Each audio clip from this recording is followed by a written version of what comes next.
Good evening. On behalf of Texarkana Gameday, welcome to another Friday night of football.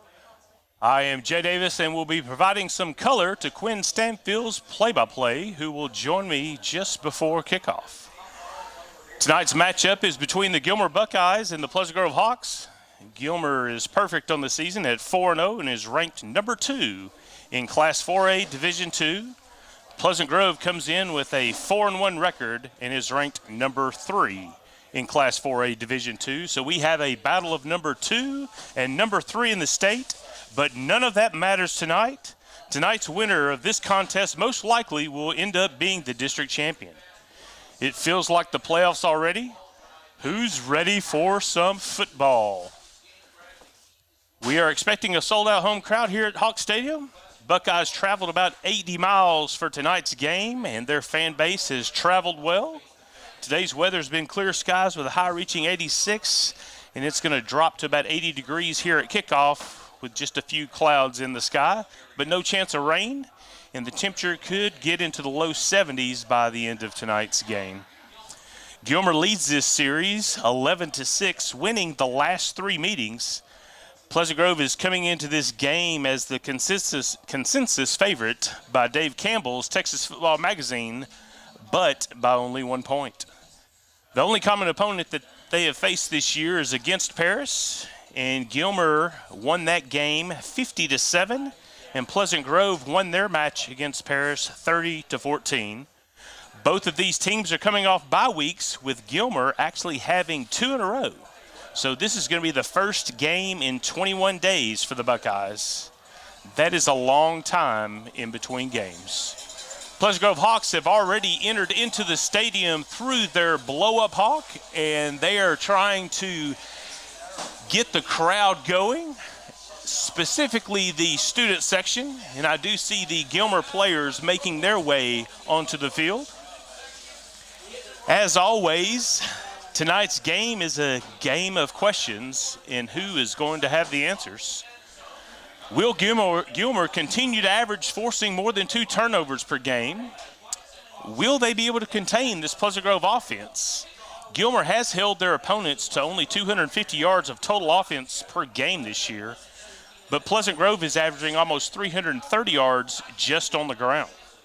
And tonight, R.J. Collins makes his return to the backfield, joining Spencer Danner, Jaden Stewart, Jalen Bordley, Cade McFadden, and do not forget about the quarterback, Akari Johnson.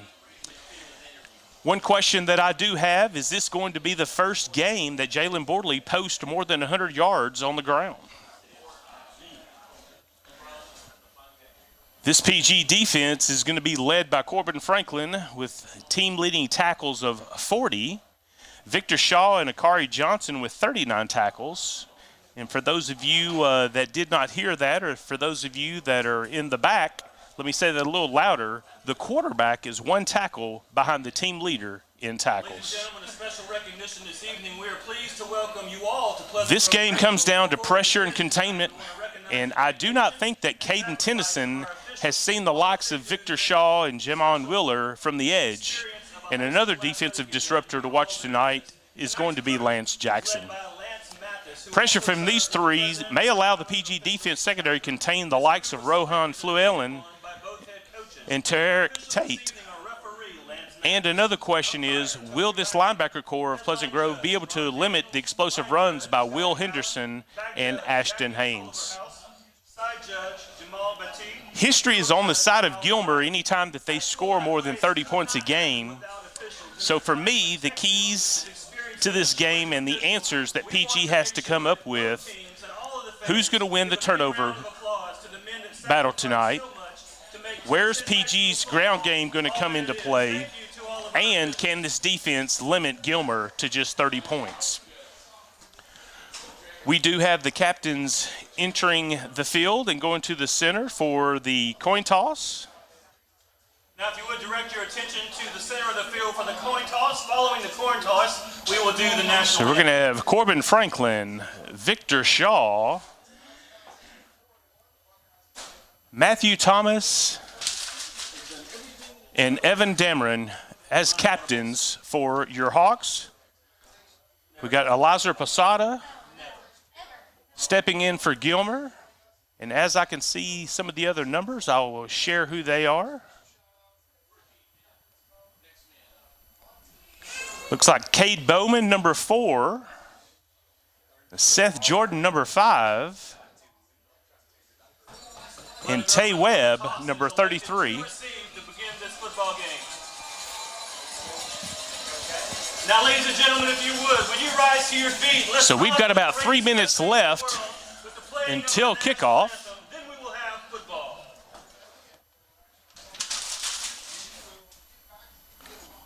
We'll take a moment to listen to our national anthem.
Both teams are getting huddled up and getting ready to take the field for this opening kickoff. The Hawks finally return home for a home game with a record of 4 wins and 1 loss in their pre-district schedule. But none of that matters now. Tonight, the district schedule begins and every game counts. Your number 3 state-ranked Hawks do battle with the number 2 and undefeated Gilmer Buckeyes. It's a battle for all the ages. In the movie Troy, it was said, if they ever tell my story, let them say, I walked with the giants. Men rise and fall, but these names will never die. Let them say, I lived in the time of the Hawks and the Buckeyes. Football fans, get on your feet. Let's make some noise. Ladies and gentlemen, it's Friday night.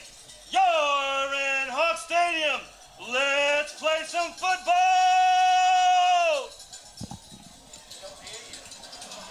So Pleasant Grove planning on taking this opening kickoff.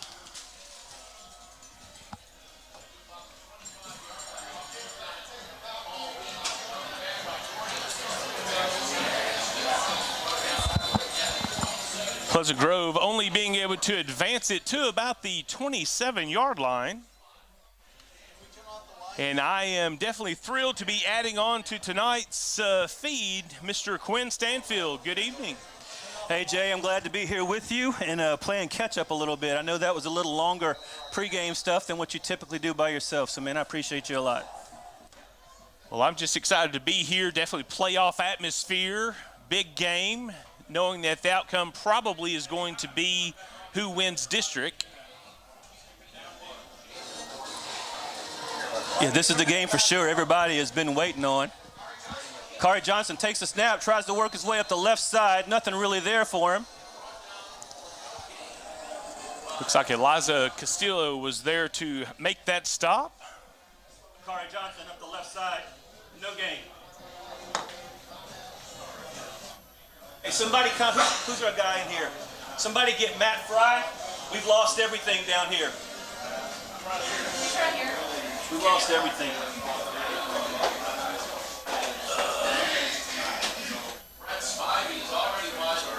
Might have lost a breaker. So we've got 2nd and 10 for the Hawks. Spencer Danner around the left side. Good game for the Hawks. It's going to make it 3rd down. Like a host of Gilmer Buckeyes there for the stop. Takes us to 1 minute of play, 11 minutes left in this first quarter.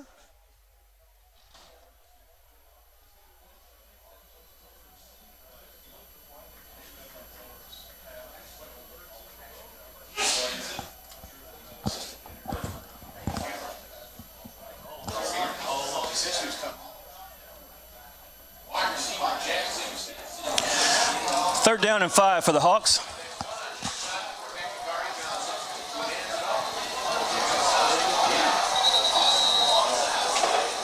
Yeah, Gilmer defense definitely sniffing that out soon for no gain, possibly a loss of a yard there for Pleasant Grove, bringing up 4th down.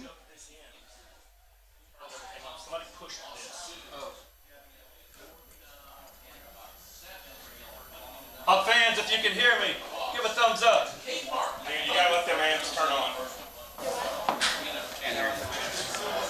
Back to receive this punt is going to be Rohan Fluellen.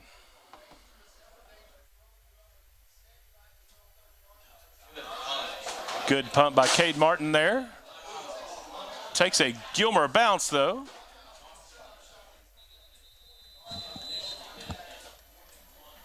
So Gilmer will start over on their end of the field at the 40-yard line. I'm gonna try to catch up with you here, Jay. We're having some audio difficulties here in the stadium. Hawk fans, if you can hear me, give a thumbs up. I can hear you now. Hey, we're back. Big pass. Since it rolls to the right, pass is complete to Fluellen. And as expected, we anticipate having his name called a lot tonight. Fluellen had more than 300 yards passing last year when he faced the Hawks in the 2 games that Gilmer won.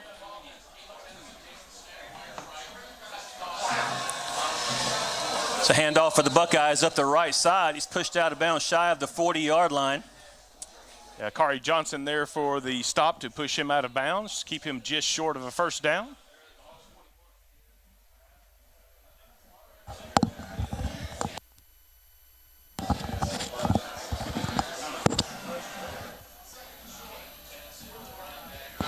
And Mr. Producer, if I could have a little more sound in my headset. Tennyson moving his players around. He's got a man in motion now. Direct snap is given to Ashton. Really nowhere to go there. The Hawks stack it up pretty well. There's a handoff to Ashton Haynes.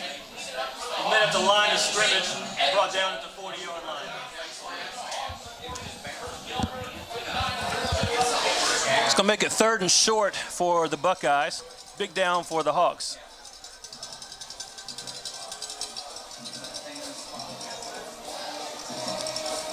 Tennyson calls for the snap, drops back to pass, throws it to Fluellen. Fluellen is blown up in the backfield.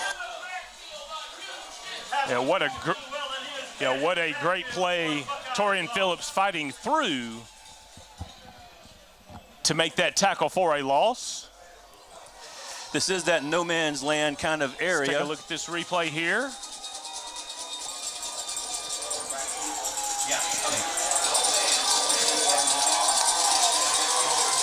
Back to live action. You're coming to a 4th and 4 for the Buckeyes. They are going for it. Tennyson in the shotgun. Sends Haynes in motion. Fakes looking right. He's looking downfield. Pass is complete to Fluellen. And once again, Fluellen there for the play, bringing up a first down. Stopped by Logan Hull. Tennyson threw a bullet there. That had some mustard on it. No.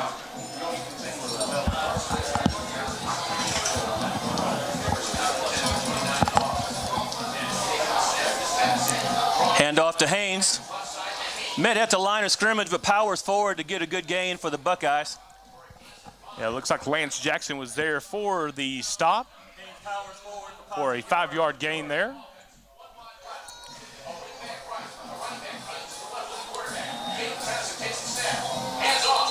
Hand off to Haynes again. There are whistles and flags everywhere.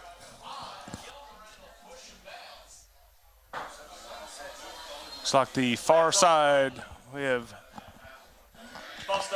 false start on the offense.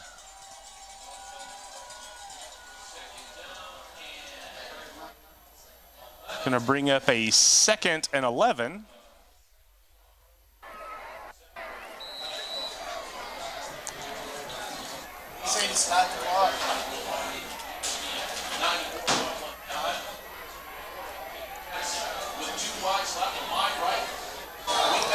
Tennyson the shotgun.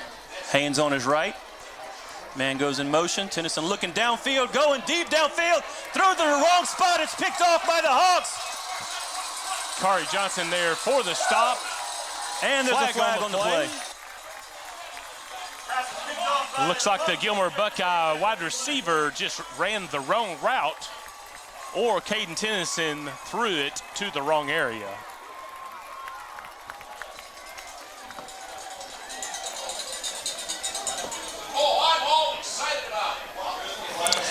Well, one of the men in here with us tonight before the game started said one of the keys will be turnovers, and so that's a good shot right there for Pleasant Grove.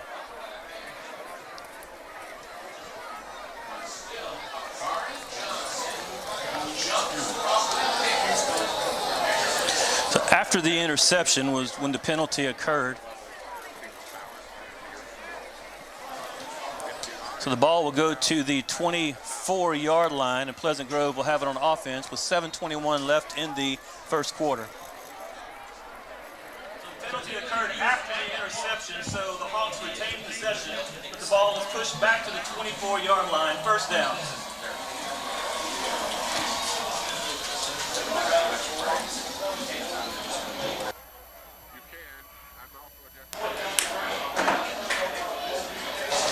It's one of those instances where now you really got to make something happen out of this. Kari Johnson pulled the ball, kept it himself, worked up the right side, got a couple for the Hawks. Yeah, producer, I'm still not having enough sound in my headset.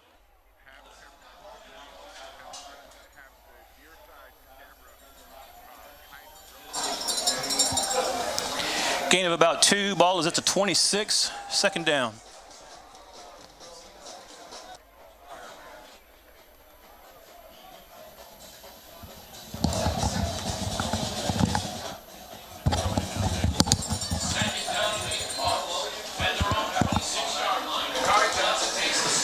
Johnson keeps it himself, works up the right side again, more positive yards. Nothing fancy there, just good yards. Yeah, Connor Dunn was there to help with that stop there for the Gilmer Buckeyes. Takes us down to the 6-minute and 20-second mark in this first quarter. Bring up a 3rd and 4. Brought it to about the 30-yard line, third down.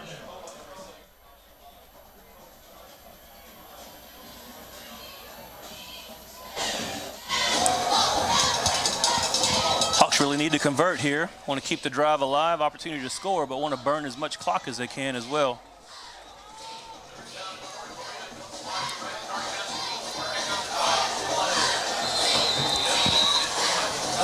Looked like a design play for a Kari to keep that, but the Gilmer defense definitely sniffed that out easily to bring up a 4th and 4 punting situation. Looks like Chris Gillian was there. Yeah, so far what the Hawks have done.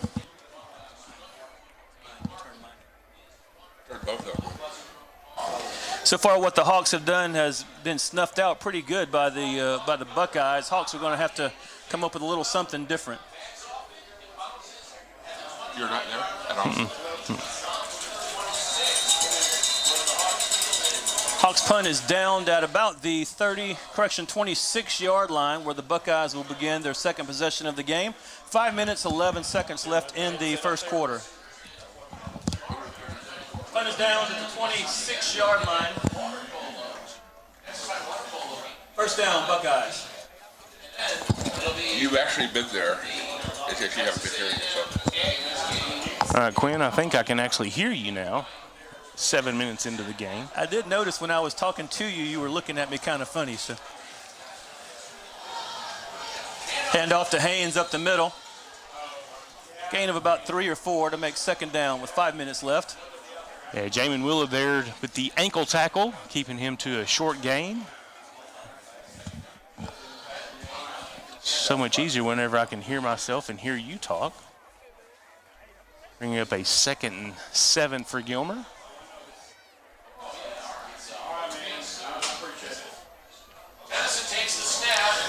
Giving the backfield to Fluellen. Hawks sniffed that out pretty well, stopped him about the line of scrimmage to make it 3rd down. Yeah, Cade McFadden was there for this stop, and Jamin Wheeler was back there to force him to take it to the outside a little sooner than he wanted to.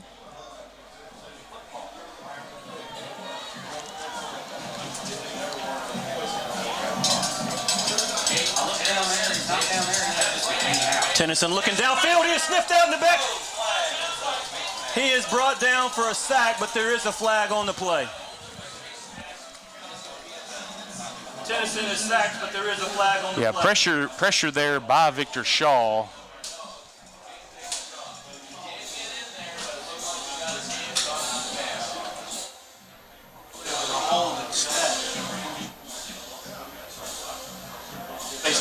Looks like we do have a face mask against the Pleasant Grove Hawks. And that is something that we have seen a couple of times during this season.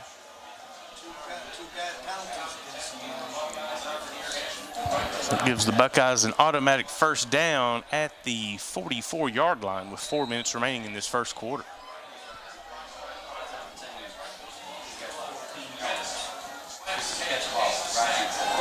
Tennyson rolls right, looking to go deep. He's got 1-on-1 coverage.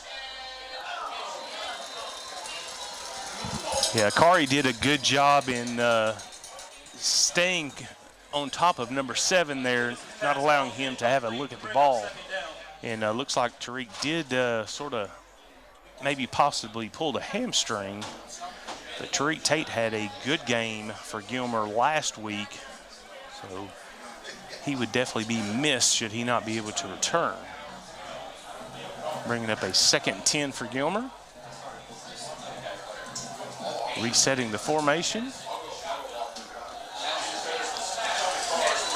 A lot of pressure, looking for a screenplay. That's got to be a...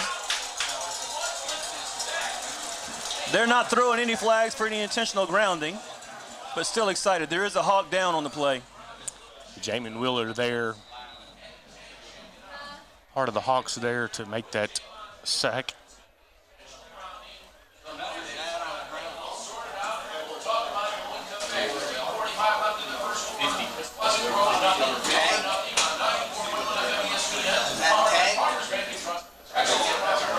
I haven't been able to see a number yet.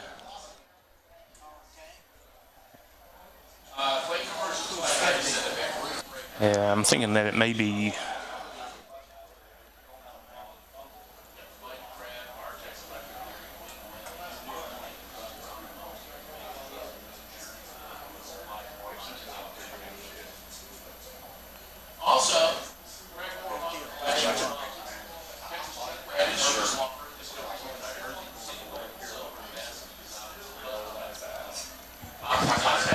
Yeah, Quinn, I still haven't been able to see the number on the jersey. I can't make it out either.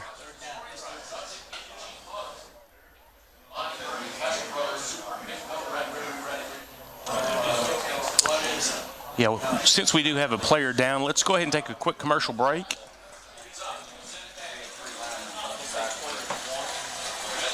And we're going to stay here as Eddie Tank is able to at least get up and gingerly walk under his own strength. Hopefully he'll be able to get seen by the medical staff and get back into the game.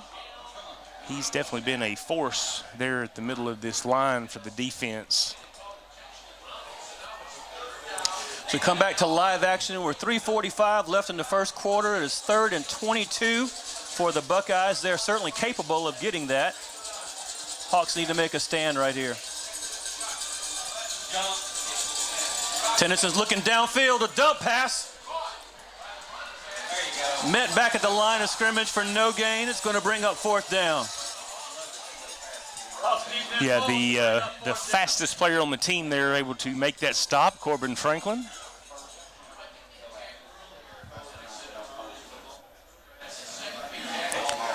Bringing up a punting situation for Gilmer,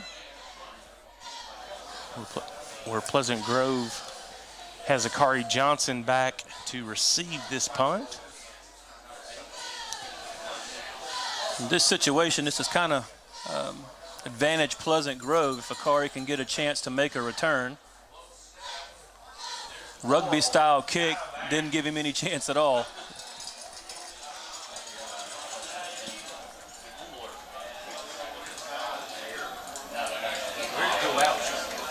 Yeah, it looks like Pleasant Grove's going to have the ball on about the 37 or 38-yard line once the umpire places. It looks like it is going to be the 38-yard line of Pleasant Grove's. Looks like both teams have come out with some pregame jitters before we can get some offense moving from either one of the teams. Yeah, first 2 possessions for the Hawks has been a lot of the same thing. Nothing really varying in there. So maybe this 3rd possession we see something a little different.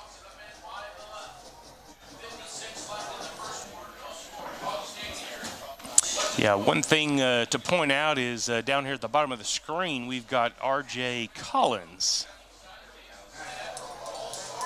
Johnson rolling right, looking downfield, nobody there. Really kind of just throws the ball away. Good decision by Johnson. Yeah, plenty of pressure coming in from Gilmer, Aaron Bell, and Connor Dunn, both chasing Akari, causing him not to be able to plant his feet. But definitely interesting seeing RJ out there at the wideout position tonight. I think what Johnson was wanting right there is he rolled out. Lance Jackson, 40, was coming across the field with him, and if Lance would have cut it up, I think Johnson might have had a shot to lob him something right there. That's easy to armchair quarterback, though. I get that. Hand off to Boardley, I believe. Got near the 40-yard line. It's going to bring up 3rd down and about 8. Yeah, I think I've picked out about 5 or 6 different folks play the wide receiver position here at the bottom of the screen. So Pleasant Grove definitely changing up their formations from something that Gilmer has not seen on film.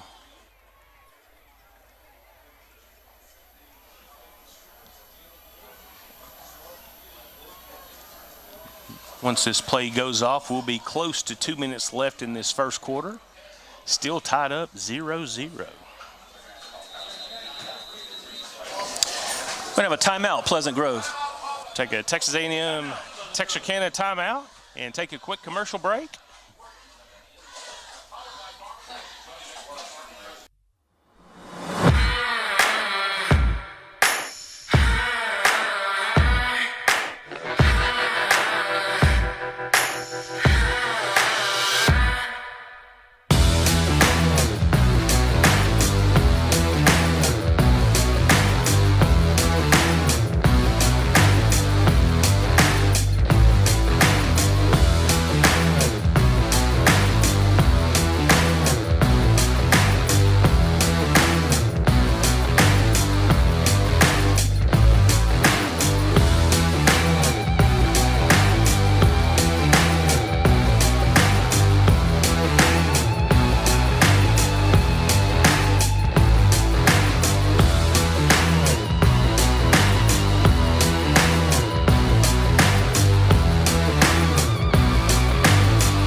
Yeah, Quinn, during pregame, we talked about the expectations of Pleasant Grove, basically bringing everything, including the kitchen sink, and so far all I've seen is just basically the outside water hose.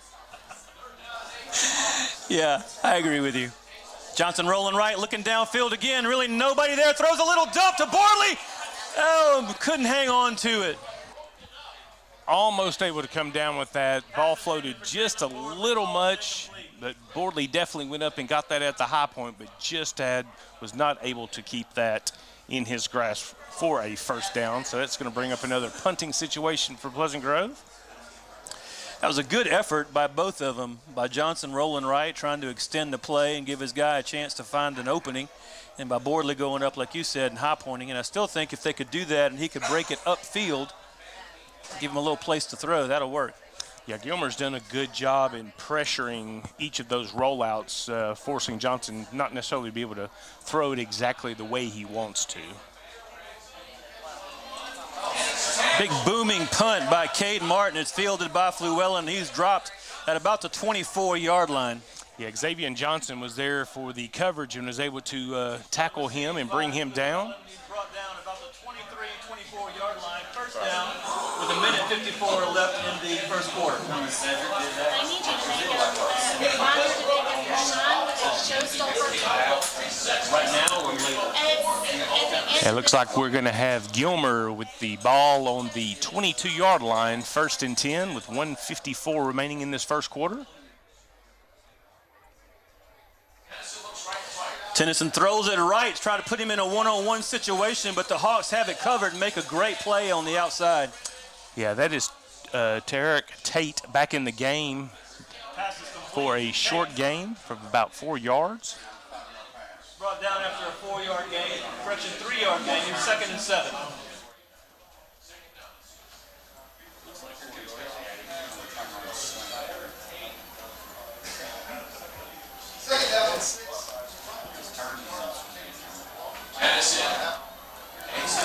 Tennyson puts his man in motion. He's doing a sweep around the right side. Not a lot of room there, but trying to break some tackles.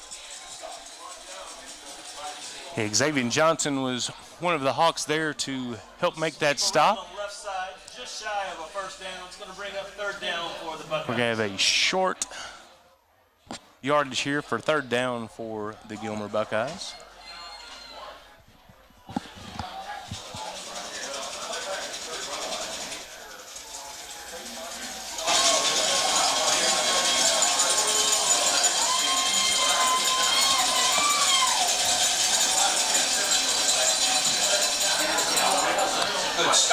Tennyson hands it off. The Hawks meet at the line of scrimmage.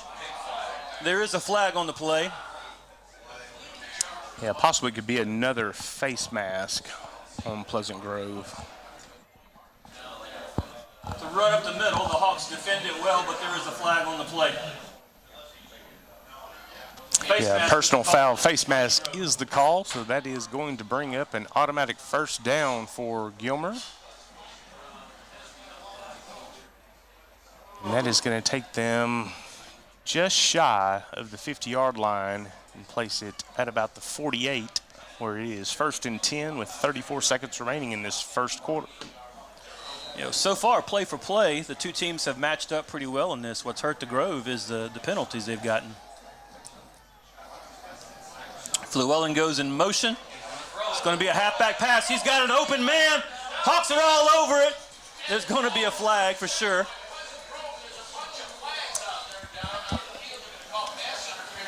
Yeah, pass interference is going to be the call, but looks like Caden McFadden came across and would have been able to make a play on the ball. So I don't know if Akari was there just to keep him from scoring, but Pleasant Grove, Caden McFadden did have that well defended as he broke to the ball at the end.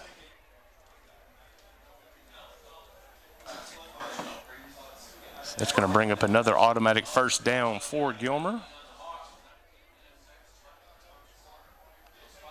And taking it to the Pleasant Grove end of the field, where it's going to be 1st and 10 at the 37-yard line. Pleasant Grove defense has been able to bend and not break thus far, keeping this game tied at 0-0.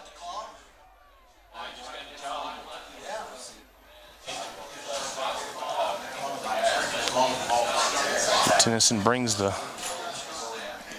play call to the team. There's a fake toss and then back to the middle of the field. Almost broke it. He's tackled inside the 25-yard line. Yeah, Cade McFadden was there for the stop, but looks like there was a planned pressure by Corbin Franklin, and the running back just made a great call on not following through with that exact play and just ran it right up the gut. And that's going to take this quarter to the end where Pleasant Grove is tied with Gilmer 0-0, but Gilmer is driving. Teams are tied in a score of 0 in the heavyweight match. And on the 23-yard line, 1st and 10, as we go to the second quarter. Take a quick commercial break.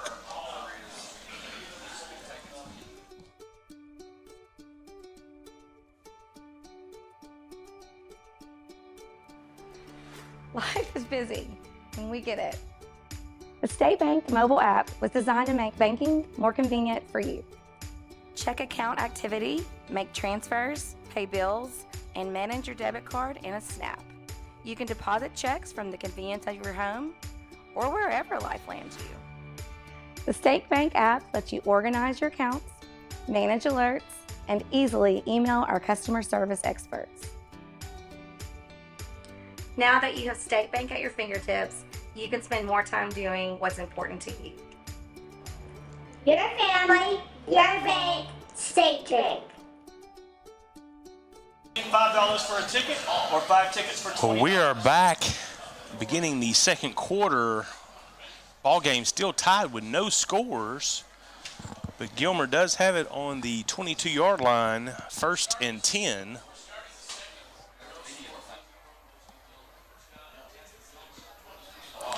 So Tennyson's in the shotgun, nobody in the backfield but a man in motion. He fakes the handoff, works his way back up the left side. Tennyson's got room, definitely has the first down. He takes a big hit from Caden McFadden. Yeah, Caden definitely rang his bell there. But there was a Pleasant Grove Hawk that had opportunity to keep him at a short gain, if any, but was just not able to wrap him up. But that does bring up a first down for Gilmer. It looks like it's going to be just past the 10-yard line, so there may be an opportunity for them to get another first down without scoring.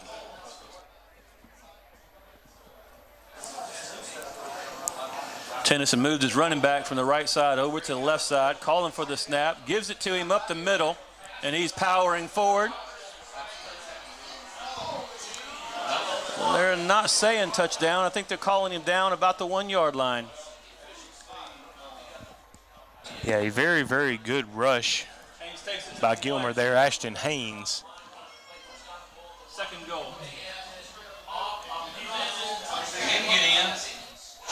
Looks like that Pleasant Grove defense was able to keep him from scoring. Once again, they mark him down, 3rd goal.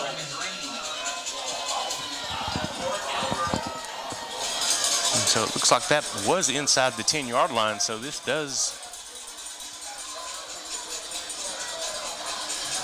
Pleasant Grove defensive coaches are pretty animated on the sidelines trying to get lined up. Tennyson in the shotgun. To give once again to Haynes. They're marking him down the 3rd time at the 1-yard line. Yeah, this Pleasant Grove defense definitely having that bend, don't break mentality. For the Black Hawk defense, 4th and goal. Bring it down to the 10-minute and 36-second mark of the first half. It's a big task right here to stop them 4 plays in a row, but if they could do it, this place will erupt. I think we're going to have a timeout, Buckeyes. Timeout, Buckeyes. Let's hear it, our fans.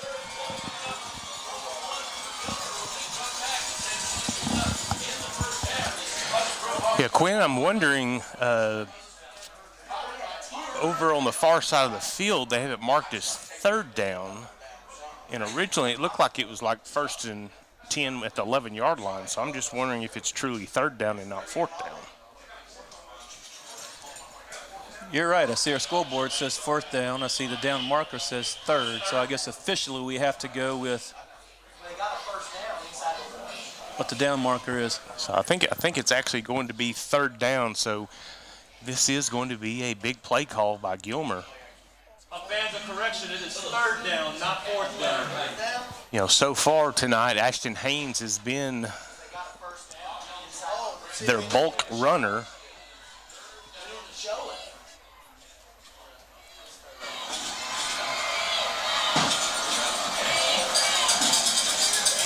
No matter what happens here, they've had to earn it. So that's good for both teams right now.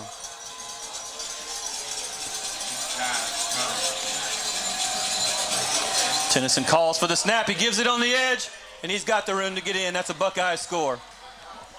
Touchdown, Buckeyes. Yeah, although Gilmer scoring there, Pleasant Grove defense did show that they've got a little teeth in their line.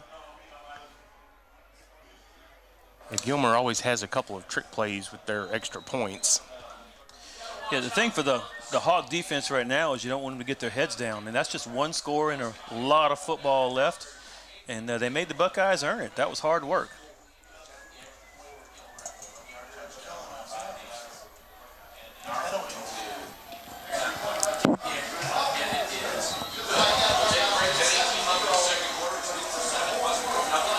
And Jose Gavoa with the extra point, bringing the score 7 Gilmer Buckeyes, 0 Pleasant Grove Hawks.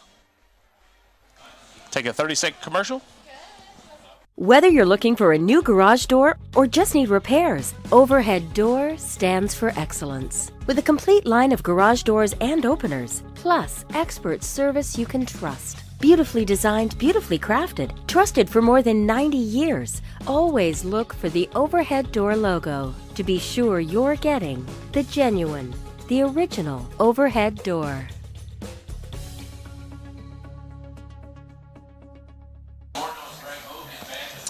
Yeah, Quinn, I'm so glad that I don't bet on football because I would have lost a lot of money if I'd have said that it would have taken this long for either one of these teams to score a touchdown.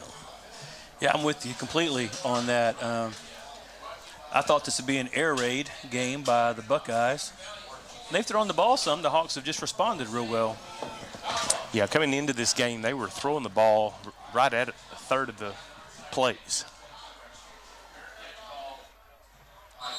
Well, if you take away all the penalties on the Hawk defense in that last drive, I mean, it would be totally different. Yeah, Cade Martin there with the fair catch. Cade Martin makes the fair catch. Hawks it again this drive. So Pleasant Grove, will they be able to answer the score of the Gilmer Buckeyes? It does feel a little bit like you said we were seeing the water hose earlier. It was something different. It does kind of feel a little bit like we might need to go back to either something else that's different or just what we already know we can do.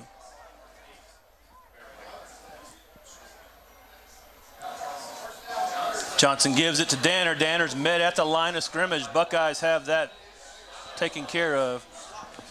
Yeah, Elise Castillo was there for the stop among other Gilmer Buckeyes. Spencer Danner just not having anywhere to go. The offensive line just does not look like it's getting anywhere off the ball. Notice on the pass plays that they're definitely getting plenty of pressure on Akari as he's rolling out. Yeah, and one of the things we read all week, if you keep up with different publications and apps and forums and all those things, is a lot of people thinking this is one of the best D-lines that Gilmer has ever had. The ball is up. Hawks have a man open. Just couldn't get there. That was intended for R.J. Collins. Pass intended for R.J. Collins falls incomplete. Yeah, definitely good to see Pleasant Grove take that long passing play just to sort of lengthen that defense to maybe open up that running game a little bit more for the Pleasant Grove Hawks running backs. That does bring up a 3rd and 11 with 9:34 remaining in this first half.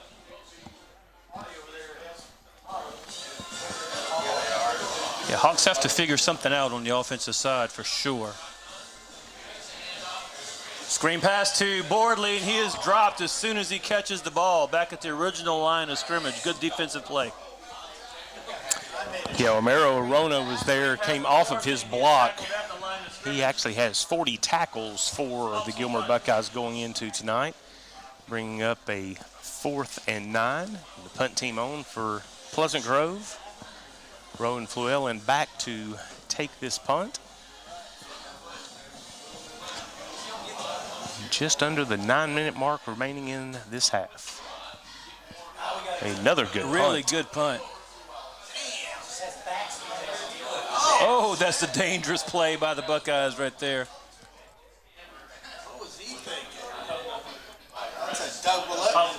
Yeah, Davey Bransom was there to take the ball once it bounced into his chest, able to maintain control of that, where the Buckeyes will be able to take over on about the 28-yard line. Pleasant Grove defense needing a hold here to stay within one score.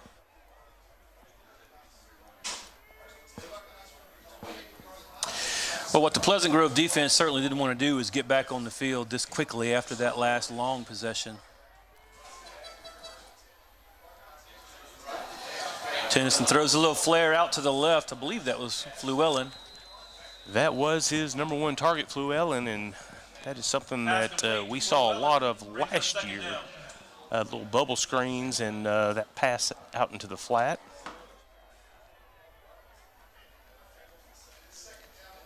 Now bringing Fluellen to the bottom of the screen.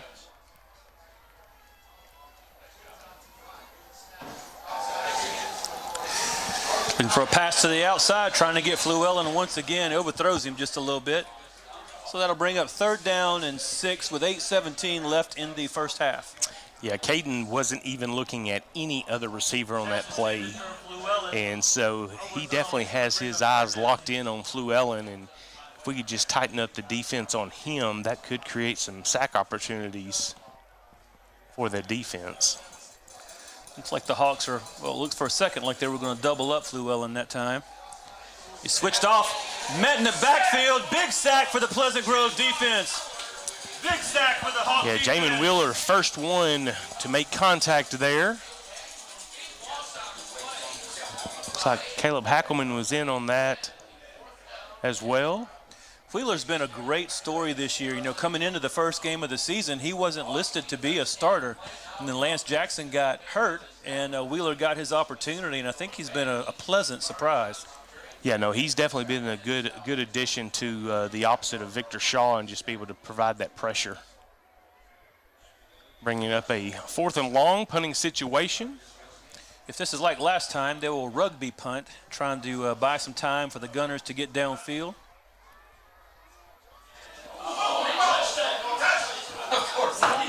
Oh, man. There's so much I want to say right there, and I'm not. Yeah, Gilmer was able to down the ball at the 25-yard line, and it's one of those things where either field it or don't. That's actually the second time that Akari Johnson has done the Olay of a punt, and that would have been brutal had he touched that and Gilmer been able to maintain possession. But well, you know what he's thinking there. I mean, he's the best athlete on the team. He knows he's the best athlete. He's feeling a lot of pressure I have to go out and figure out a way to make a play. But then he wisely realized that wasn't going to work. Then he got hung up in between the two, and that's where it gets dangerous. Well, regardless, Pleasant Grove does have the ball on their own 30-yard line with 7 minutes and 21 seconds remaining in this first half. So give to Danner, making some room around the left side. The Buckeye defensive line just is doing a great job of shutting everything down. Inside, outside, doesn't matter. They seem to be there right now. Yeah, Braylon Ward, number 44, is only listed at 310 pounds and plays their nose guard, and he basically just manhandled Spencer as he ran by him. He's got 34 tackles, 6 of them for loss so far this year.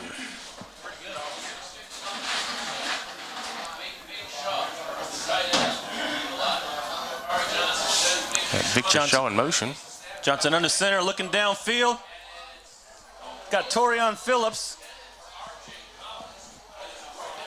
This pass to Torian that was RJ. Does fall incomplete. Yeah, Zachariah Easley was there to bat the ball away. I think RJ wanted a pass interference call. He didn't get it. Well, I think Victor Shaw was also held coming out of his pattern as well.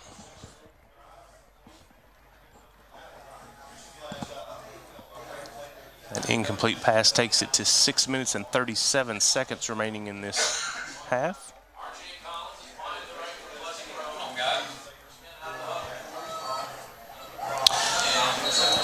Does Pleasant Grove have a first down yet? I do not think so, but Pleasant Grove does have a timeout here have a Texarkana A&M timeout here. And we'll take a 30-second commercial. A shield against the elements. Comfort in the midst of chaos. Shelter in the aftermath of destruction. For 75 years, Shelter Insurance has remained true to our promise to be there when you need us most. This is the heartbeat of our company, our why. Shelter Insurance. For your auto, home, and life. In Arkansas, see Brian Bolt for a free insurance review. Yeah, Quinn, the game I'm watching, the difference right now is that the Gilmer defensive line is just imposing their will. Yeah, I totally agree with that. We're on our offensive line, we're not moving bodies in any direction at all.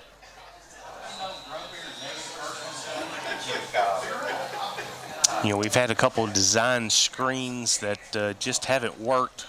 A couple of those are going to have to keep that pressure from just coming every time.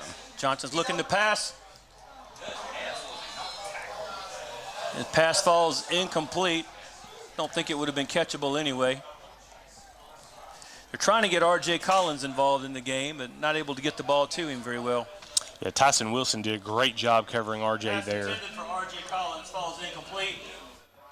Brings up another fourth down. And once again, Fluellen is back to receive this punt.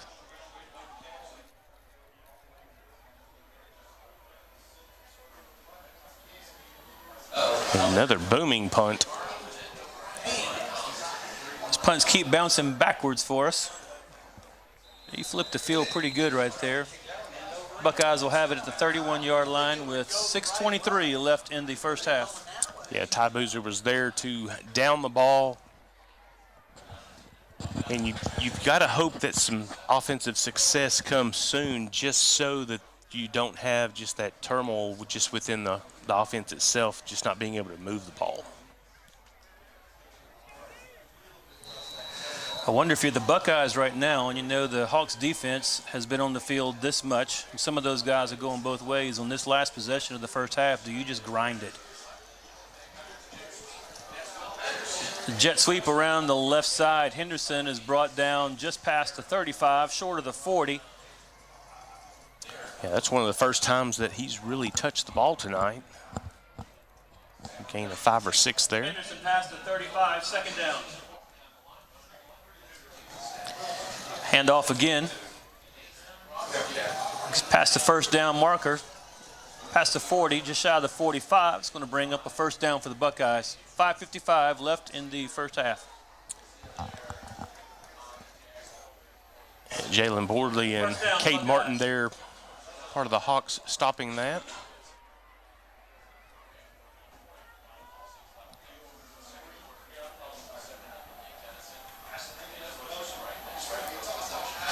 Pass out to the left flat. Good defense by the Hawks. It's going to be a gain of about 2. Yeah, Torian Phillips was there pretty quick, but just could not break down and make the tackle. Pleasant Grove able to keep it to a short gain. That was completed to Ashton Haynes. Pass complete to Haynes, second down. Xavier Johnson was there to actually make the tackle, bringing up 2nd and 8.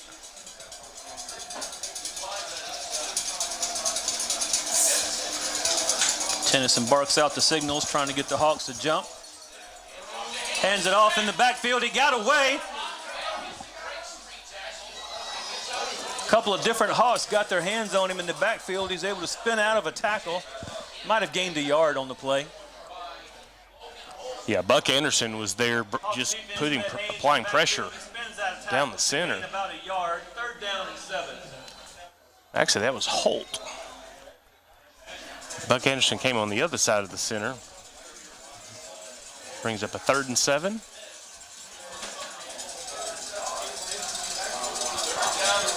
Tennyson rolling left, looking downfield. He had nobody there, but he's got room to run. They're calling him out of bounds at the 50. That's going to leave him about 3 or 4 yards short on 4th down. Yeah, Buck Anderson actually came in, pressure on the outside, but Tennyson was able to recognize that and able to scramble for a small gain. Not enough for the first down, but showing signs they might possibly punt this.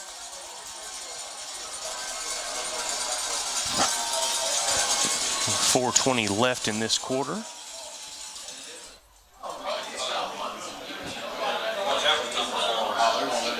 Definitely a good punt by the Gilmer punter.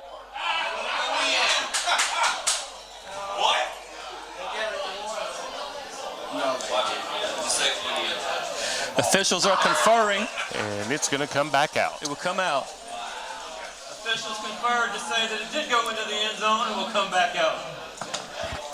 Yeah, definitely impressed with the reserved Hawk crowd there waiting for the referees to make that call. I think it would have gotten a little loud should it have been first down at the 1 yard line.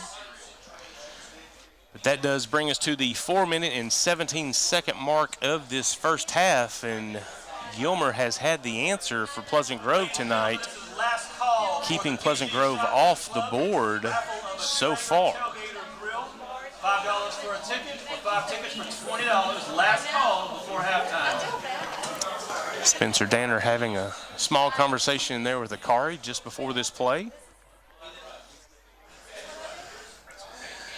Akari keeps that one, tries to work his way around the left, and really nothing there. I mean, the Buckeye defense has been there every time. You got to do something to loosen that up. Yeah, Braylon Ward there, just the big 300-pounder, just right in the way, not being able to be moved, and Akari running right into his arms. Johnson up the left side, nothing there for him. Loss on the play, 2nd and 12. So it's going to break up a 2nd and 12. Jackson Gibson running in the play. The Hawks are going to drain probably as much clock off of this as they can. Pitch to Jalen Borley on the right side. Again, nothing there. He may have had a couple yards that he got back from that previous play's loss, but not many. Yeah, the Gilmer defense just seems to have an answer for every play call that Pleasant Grove's made so far. And until that offensive line gets some push, we're probably going to see a lot of that.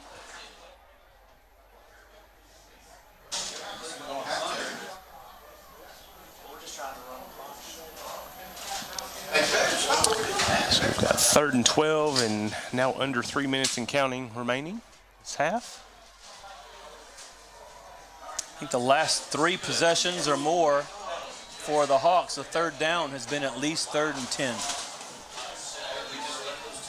That was Johnson to the left side, and he is met by several white jerseys with nowhere to go.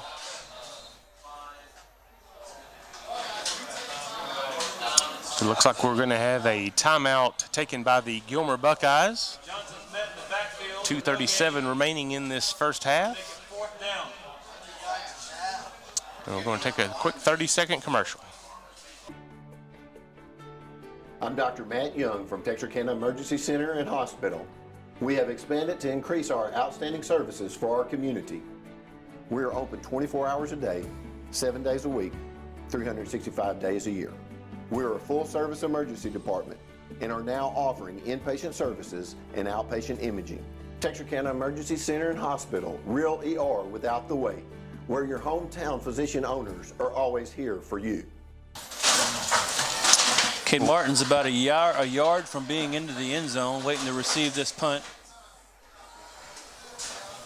Correction, to receive this snap so he can punt. I've got a score of interest. Liberty Yellow is leading Spring Hill 12-10.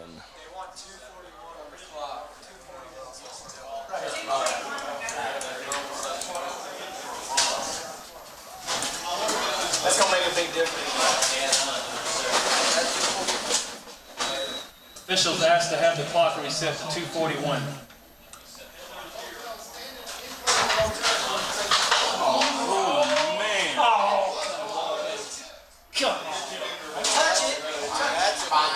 Yeah, how he was able to get that ball off is pretty impressive.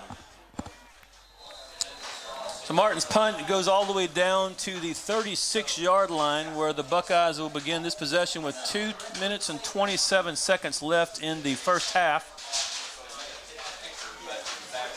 And for those on the defense that don't play both ways, I think I sort of have to have the comment of, hey, guys, we're going to do this ourselves and possibly come up with a scoop and score or interception or something like that just to sort of liven up this team and get some points on the board. When you look at where it is right now with this much time left in the first half and it's only a 7-0 score, it doesn't feel that way, though. It feels much, much worse than that. Yes, absolutely. And Caleb Hackman there to make first contact, and Victor Shaw able to bring him down short. Loss there of 2 yards, where it's going to be 2nd and 12. Rolling clock of 2 minutes and 5 seconds remaining in this half. So this halftime talk has to be a celebration of the defense. Man, they're playing lights out, but there's got to be some motivation laid to the offense somehow. Tennyson throws it out in the flat. It fell incomplete.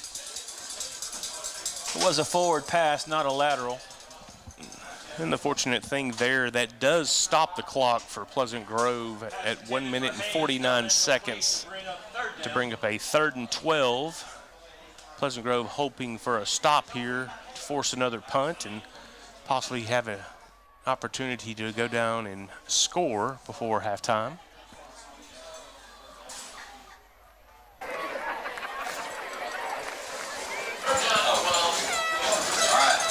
So you've got to think that it's either going to go to Fluellen or Tarek. Tennyson fakes the handoff, keeps it. He's got room on the left side. Down for the first down and pushed out of bounds at around the 50-yard line.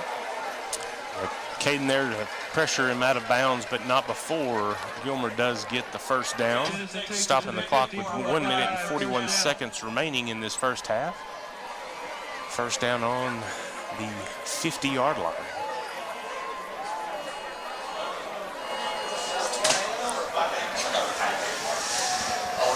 At this point, the Hawk defense is trying to hold on. If you can go into a halftime with just a 7-0 score, that's a win. Especially with as much time as they've spent on the field. Tennyson's looking deep. That pass is complete to 13, Jeremiah Noble. He's pushed out of bounds shy of the 20, correction, 30. I believe that was Cade McFadden there on the defense there to limit that game. And the clock is rolling at 1 minute and 28 seconds. Corbin Franklin shadowing Fluellen right now. Tennyson's under pressure. He gets out of the pocket. He's got room to run. Gets it past the 30-yard line, maybe right at the 30-yard line to make it second down. Yeah, Logan Holt there for the stop, and just seems like a couple of Hawks are just, missing tackles here. Another Texas A&M Texarkana timeout at 1 minute and 6 seconds remaining in this half, and we'll just go ahead and keep it here. Quinn, you just talked about, the offense is just going to have something drive them just to get a little more excited during the second half to try to get some points on the board. Yeah, and you think Gilmer offense probably is going to need to go a little faster now. They're out of timeouts. We've got 1 minute and 6 seconds left. They're at the, 30-yard line. You know they don't want just a field goal. They want to score. So they're either going to go fast or they're going to go deep, one or the other.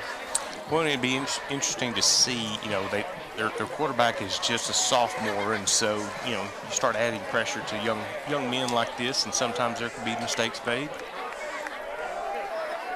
Kari's already got one interception today. He's lined up at the top of the formation, covering a Gilmer Buckeye. Tennyson drops back in the shotgun. He's got Haynes on his left side. 1:06 left. He's looking to throw deep. There's Fluellen. He's got him, but it overthrew him or outran him just a little to the left. The ball falls incomplete. That's a win for the Hawks. Yeah, McFadden was with him stride for stride, but that back shoulder was open had the pass been catchable. I was telling somebody the other day that I've lived here 10 years now, and I can't remember a Gilmer team that didn't have a Llewellyn or a Tennyson on it, and they've all been amazing. Every one of them. They're definitely great athletes, and definitely transfers to the football field with some excellence. So a minute, 2 seconds left, 3rd down and 5 for the Buckeyes. Tennyson's looking left, takes it up the middle, got a lot of space there.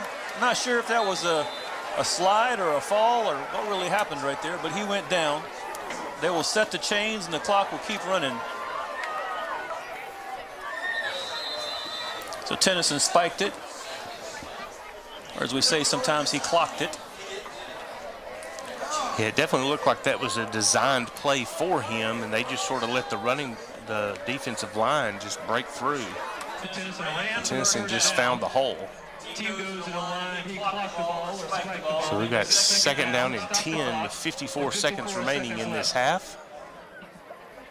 And keeping Gilmer out of the end zone at this point in time definitely would be a feather in this defense's helmet.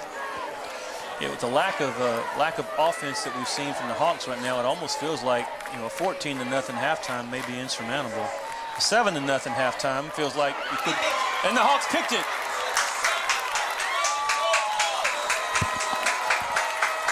Intercepted by the Hawks. Yeah, Corbin and Torian Phillips switched defensive players at that time, and Torian took him. But then Jalen Borley came across the middle to help cover, and I think the quarterback actually made a change in his throwing position to throw that ball away. Jay, the dangerous thing here, though, is that interception was not in the end zone coming out. That interception is down on the 1. That's dangerous territory for the Hawks right now, what we've seen out of Gilmer's D-line. Yeah, you've just got to ask your line, we need a push. There's no question what Gilmer's D-line is going to do. They're coming after you. They want 2 points right here.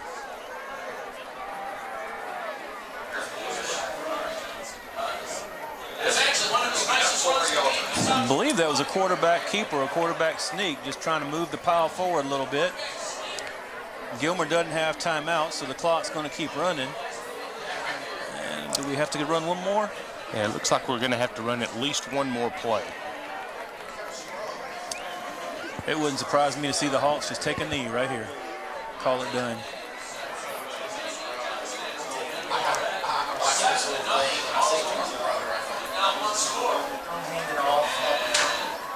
I told you that was a gosh dang it, you gotta take a knee. And definitely a concern there on why Pleasant Grove didn't take a knee, but fumble on the play. Gilmer gets the ball with 9 seconds remaining. You gotta know better than that. And, you know, we talked a little bit earlier during pregame that this game was going to be a game of chess, and I think that looked more like a checker move.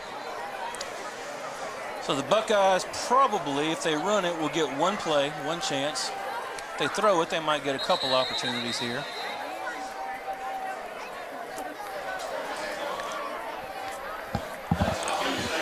Pleasant Grove going to take a Texas A&M Texarkana timeout, but we will remain here, and you know, definitely some frustration setting in on the offensive side.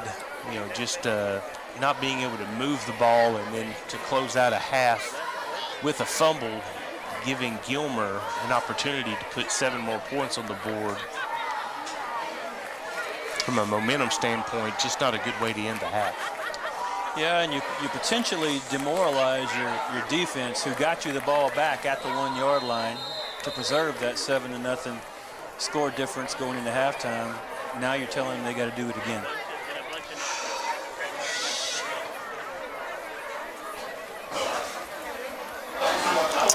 You know, one of the things besides Haynes running the ball that's worked so well is just Tennyson keeping it.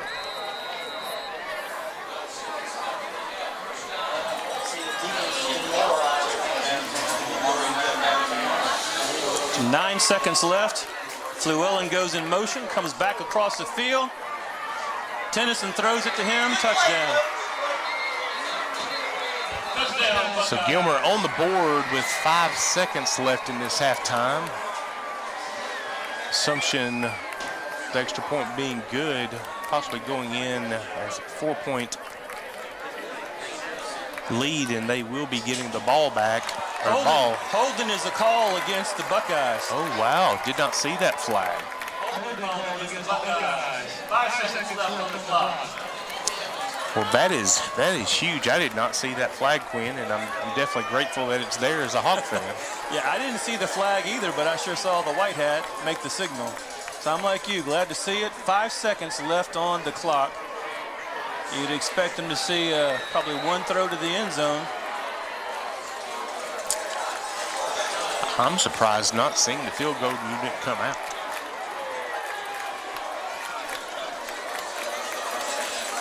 Tennyson the shotgun, Haynes on his right. Tennyson looks, throws a corner out. And Fluellen makes a beautiful catch in the corner for a Buckeyes touchdown. What a perfect pass. Touchdown, Buckeyes. Fluellen is just a special person. Yeah, the pass was beautiful, but the catch even better. It's a fingertip catch, arms outstretched. Couldn't ask for anything more from that guy.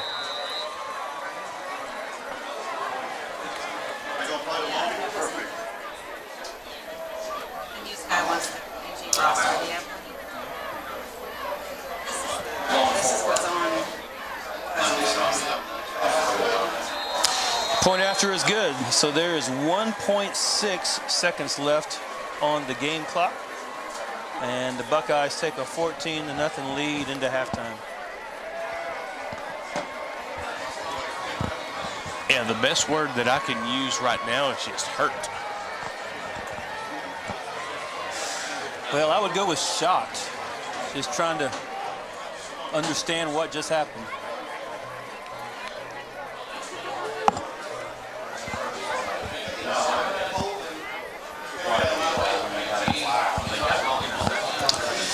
Yeah, you want to put all the, or at least I do, I want to put some frustration on why did we not kneel the ball, but then you got to go to the entire half as well and go, okay, we're not moving the ball. So it's not just on that one play, even though that is frustrating.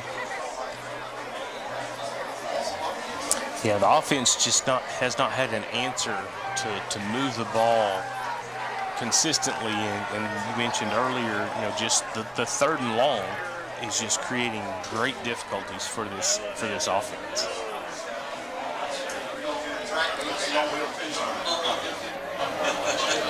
And then you've got the penalties that we've seen on the defensive side to keep the Gilmer drives going.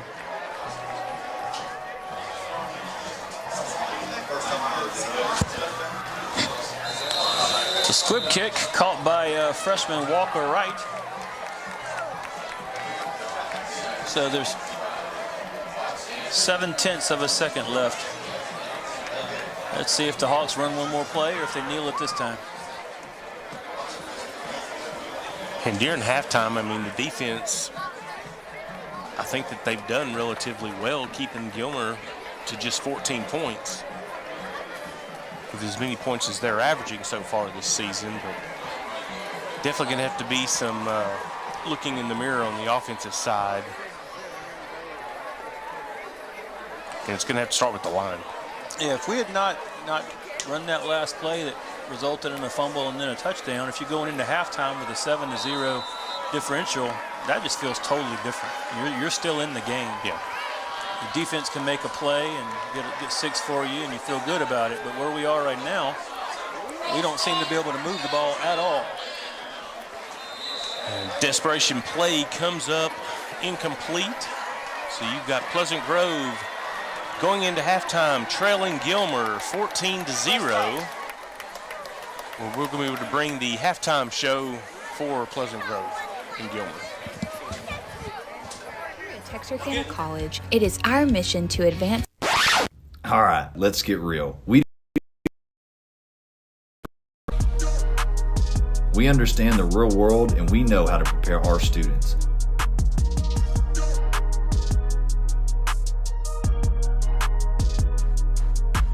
Whether you're starting right out of high school or starting over, There is something for everyone at Texarkana College. Learn more at texarkanacollege.edu.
Ladies and gentlemen, introducing the award-winning Gilmer High School Stars drill team, directed by Donna Lane and Lauren Murray.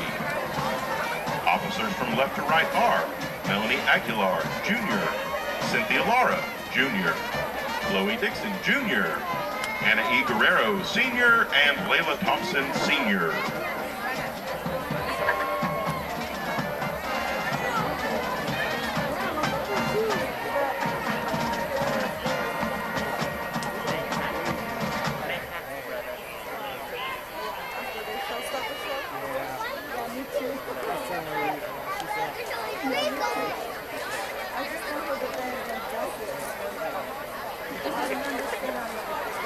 The star of the week is Jessica Cervantes.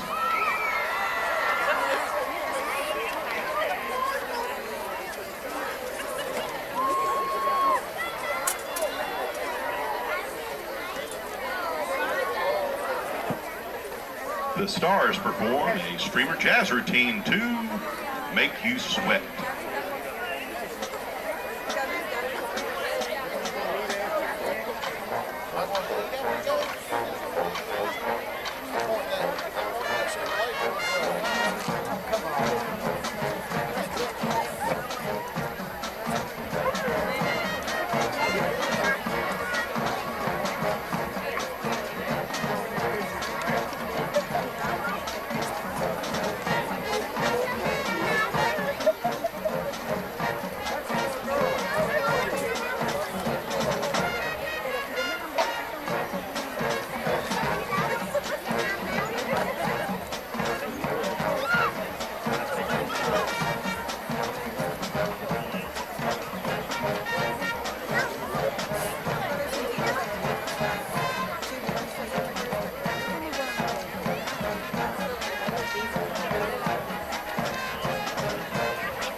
Buckeye fans, on your feet as the Stars kick to the Gilmer Buckeye fight song.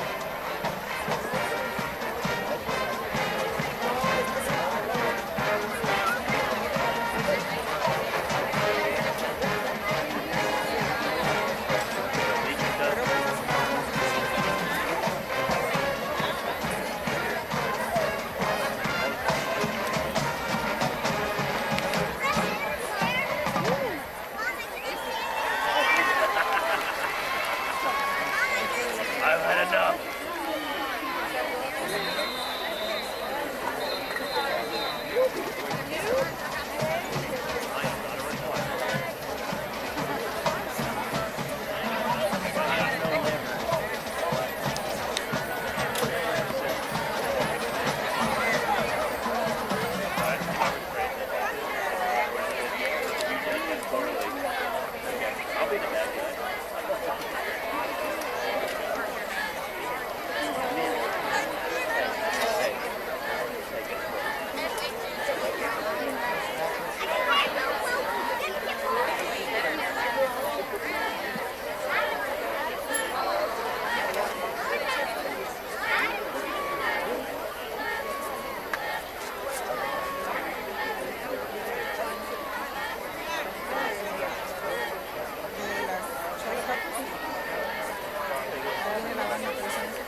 Ladies and gentlemen, Gilmer Independent School District is proud to present one of the most decorated military marching bands in Texas, the pride of Upshur County, the UIL Sweepstakes Award-winning Gilmer Buckeye Band.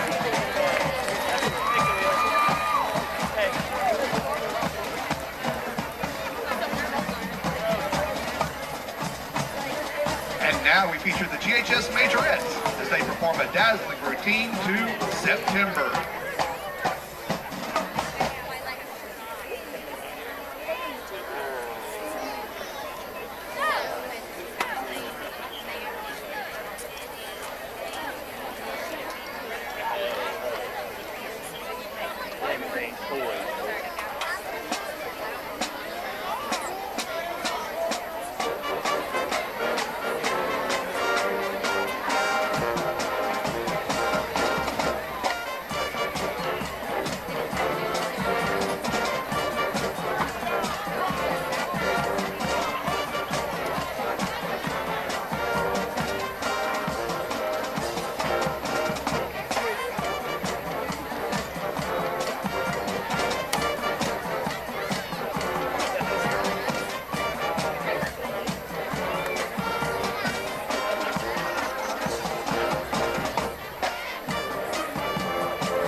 Gilmer Band of Majorettes.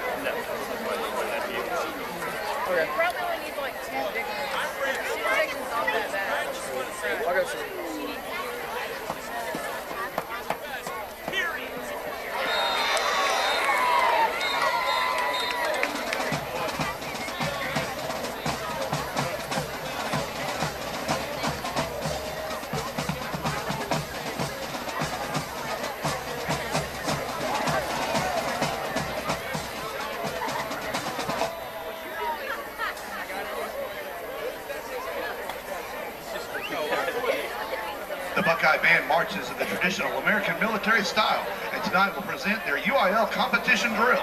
Under the field command of drum majors Esmeralda Rambo and Mia Stowe, the band steps off to Heroica Fanfare by Larry Ward, Chicago World's Fair March by Carl Mader, and the Purple Pageant March by Carl King.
The Gilmer ISD bands are directed by Eric Gray, Brandon Garman, Chris Witt, Sarah Thompson, and Kaylee Cochran.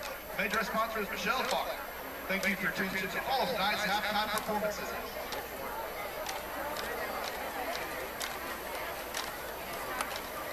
Texas A&M University Texarkana has brought the excitement of college athletics to your hometown. Our student athletes come from right down the street, across the country, and around the world to compete in tennis, soccer, basketball, baseball, softball, cross country, and volleyball. Come cheer on the Eagles and experience the action-packed thrill of TAMUT Athletics. For schedule information, visit TAMUT Athletics on Facebook or visit www.tamuteagles.com.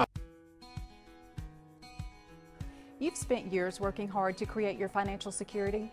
Reward yourself with a checking account designed specifically for you by a bank that shows you the outstanding level of customer service you deserve. With State Bank's Elite Checking, you can qualify for a competitive rate of interest, no monthly service fee, free checks, and superior customer service. Let State Bank be your bank for service, relationships, and living life to its fullest. Our 2022 Showstopper officers are Junior Lieutenant Jason Roman, Junior Lieutenant Nora Jordan, Senior Lieutenant Boy Ross, Senior Lieutenant Scott Kemp, Showstopper Captain Senior Edie Neal, Showstopper Weekend Senior Cameron Parrish. Our mini showstopper for the day is Molly Kate Phillips.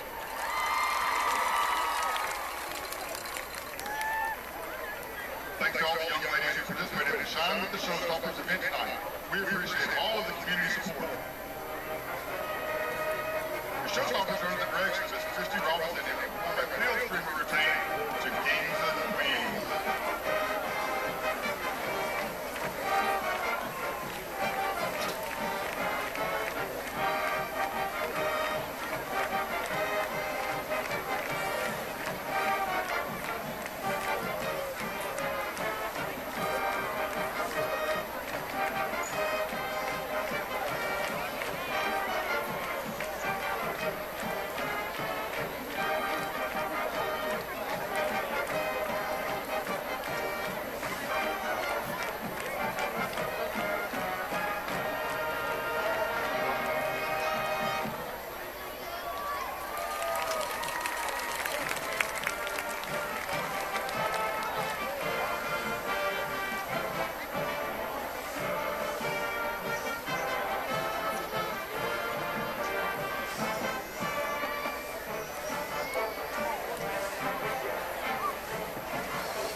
The Showstoppers would like to thank this week's magnificent sponsors: Mayo Manufacturing Corporation, Nutrient Liquidity, Persnickety 2, Dr. Troy Industries Potter, Rangers Wire, Red River Credit Union, Signature Exterior Emergency Center, Texarkana Emergency Center and Hospital, Milo Warehouse, Dr. Will Realtor,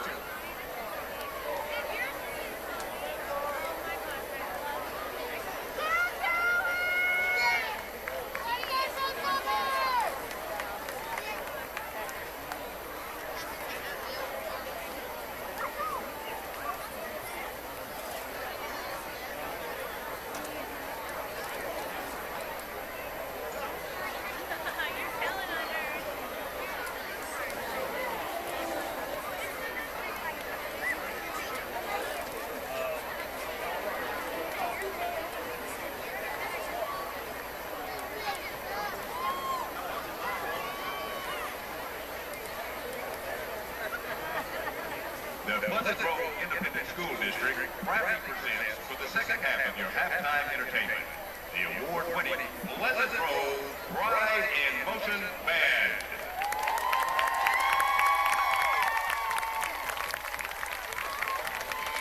The Pride in Motion Band is led on the field by senior drum majors Maggie Parker and Miguel Rodriguez. One of our captains are Hannah Pride and Lizzie Pitch.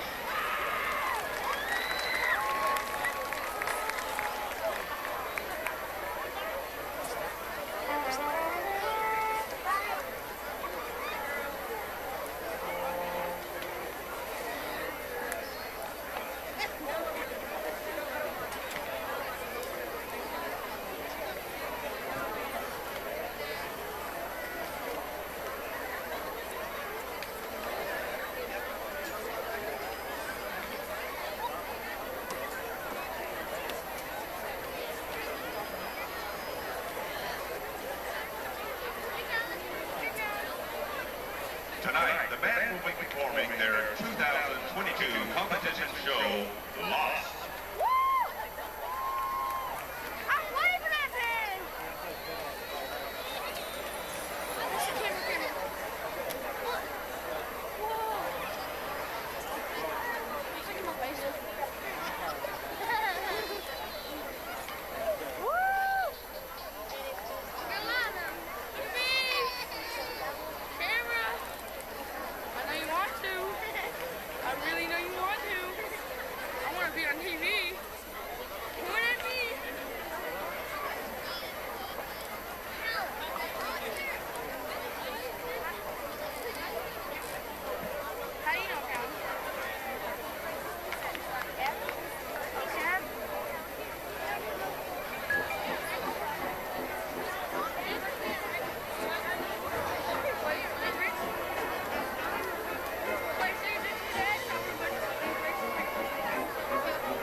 Line in Motion Band is under the direction of Jason, assisted by Jody Digby, Kevin Sutton, and Anna Sutton. This week's section of the week is the clarinets. Freshman of the week is Joey Courtney. We would like to thank the Pleasant Grove Band Booster Club for their continued support of our program. Thanks also to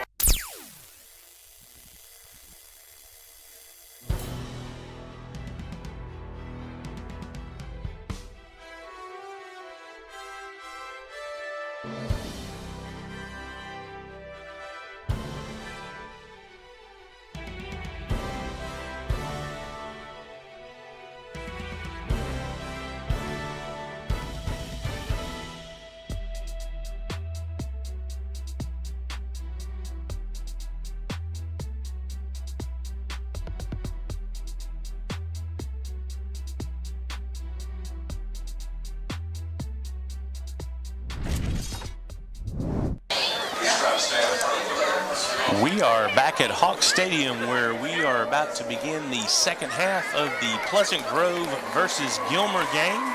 Pleasant Grove Hawks coming out onto the field where they trail Gilmer 14-0. And talking amongst some of the other press members up here, I believe Pleasant Grove failed to have a single first down in this first half. And that is definitely not something that I thought that I would see coming into this Gilmer game. And just having a few moments to be able to just think about that first half, I've got to give the kudos to the Gilmer line just to being able to take over this game, and the PG defense keeping it just to a 14-0 score.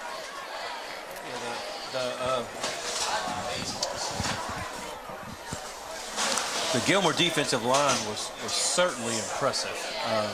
I've seen I follow the forums and different things that people are on. I don't post on them, but I read them, and a lot of people have said this may be the best defensive line they've had in quite a while, and it certainly seemed to be that way.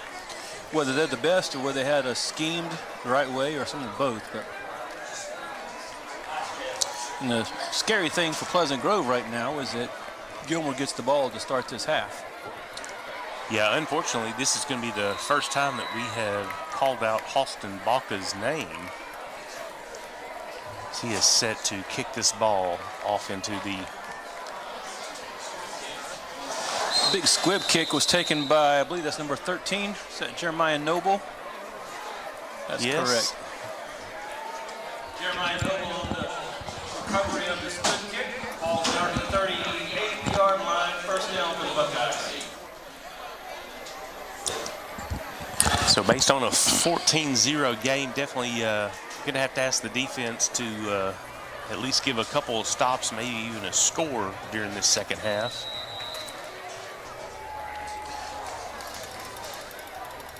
So Tennyson in the shotgun. Haynes is to his left, just a step deeper. Tennyson throws it out to, is that Fluellen? That was Fluellen, and Corbin was out there with the one-on-one coverage, able to get around him for a few yards. So now we have 2nd and 2 after an 8-yard gain. And Gilmer hadn't really huddled the entire game. They were under the line of scrimmage, looked to the side to get a play call. It's a handoff to Haynes. He's got all kinds of room just running through, people grabbing at his jersey. Yeah, Xavier Johnson was there to finally bring him down at the 30-yard line where it is 1st and 10.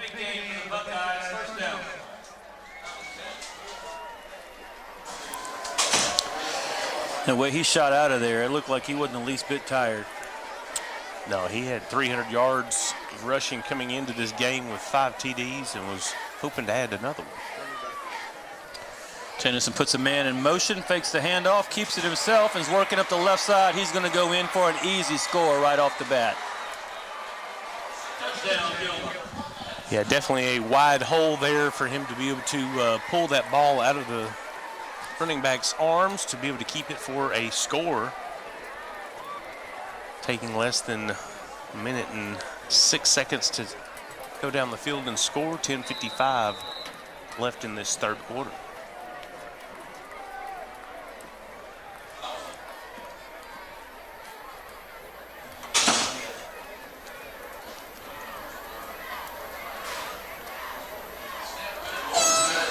Snap and a hold, and the kick is good. So we're only 10:55 left in this third quarter. Gilmer scores to make it a 21-0 lead. Well, disappointment is going to be an easy word to have been said. You know, basically you're looking at what, 3 plays? I was thinking deflating was the word that came to me. And you just got to look at the Hawks sideline and just hope that they're able to lift each other up a little bit just to get them through this game. 21-point deficit's not anything that can't be overcome, but when you're facing Gilmer, you cannot make any more mistakes for the remainder of this game for sure.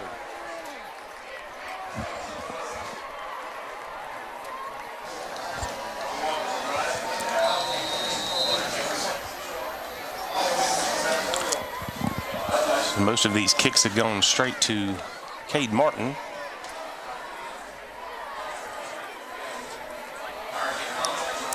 RJ Collins took the kickoff, is trying to work his way through a couple little gaps and works it up almost to the 40-yard line. Kevion Brinkley was there to saddle him down. RJ Collins brought down at the 40-yard line, first down for the Hawks. So the first time the offense is going to touch it this half. They've got a 21-point deficit and no first downs yet. So we've got to get some easy wins first. Just get a couple of first downs rolling just to get a little confidence in them.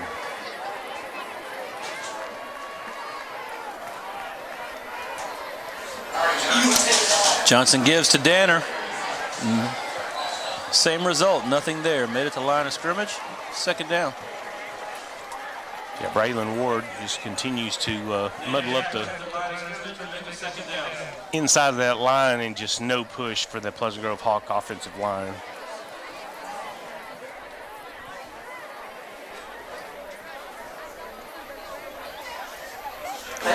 You know, with the lack of push that the offensive line is having, that sort of takes away from even being able to do that buck sweep that's been so successful for the Hawks.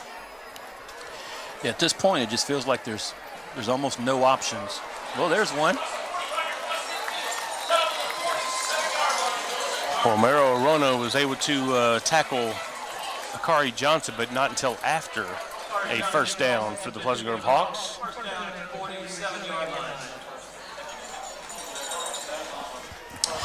Well, you said we needed small victories. There's one. And now we see if we can string some together.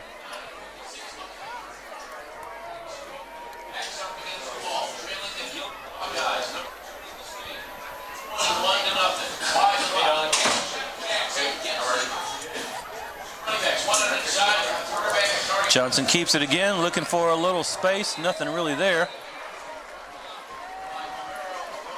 Might have got a couple. Yeah, Romero Orono is there for the stop for the second play in a row.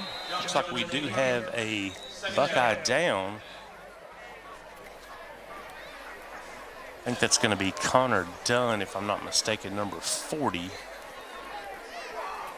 Senior outside linebacker for the Buckeyes.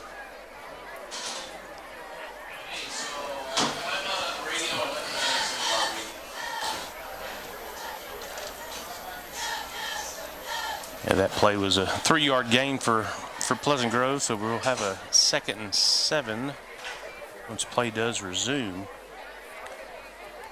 The Hawks do have one time in their history where they were down 21-0 going into halftime. That was against LE. I think that was 2018 maybe. We're able to come back and win that one. And I believe that was a home game as well.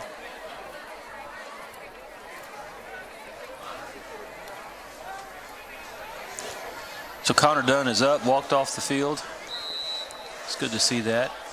We come back with 9:25 and a running clock. It's 2nd and 7 for Pleasant Grove. And Brett Spivey there at the bottom of the screen. Johnson tosses to Danner. They've just got that stopped. And Danner's been the biggest offensive producer for the team this year. I'm not sure he has a positive yard. Yeah, Seth Jordan was there coming off the defensive end there to make that stop.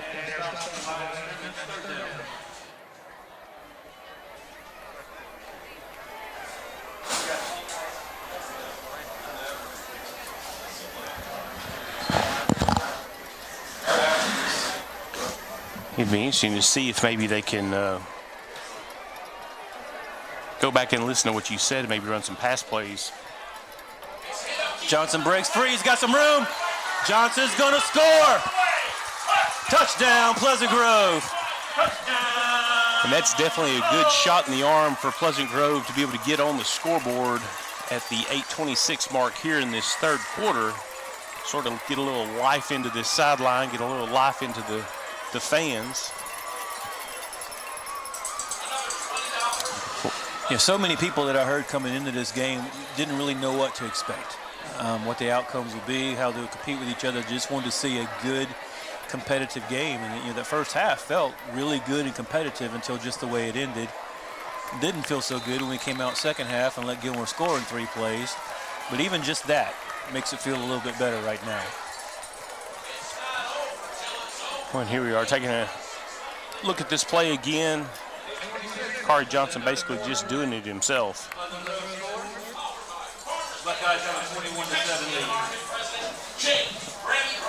And Victor Shaw there giving him congratulations. So now you've got to have the defense who's tired from all the first half defending they did, and plus many of them play both ways. Now you got to make a stand. You got to give your offense another chance.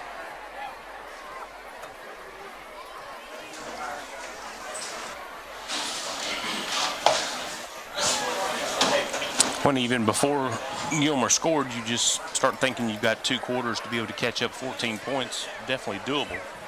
And so offense scoring that quick, you're in the same boat, just 4 less minutes. Still not something that's just too far overreaching for this Pleasant Grove offense.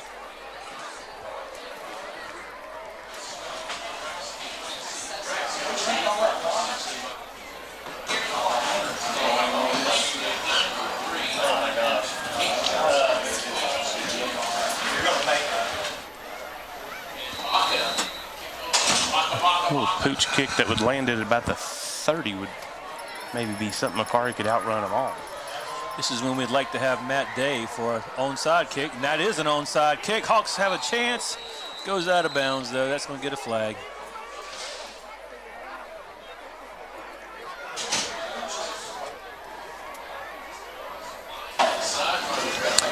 Romero Arona actually lost his helmet. I don't see that too often on a kickoff return team. That kickoff right there being an onside kick, I mean, that's a calculated risk. You get a chance to get it back, but if you don't get it and it goes out of bounds, you give them really, really good field position.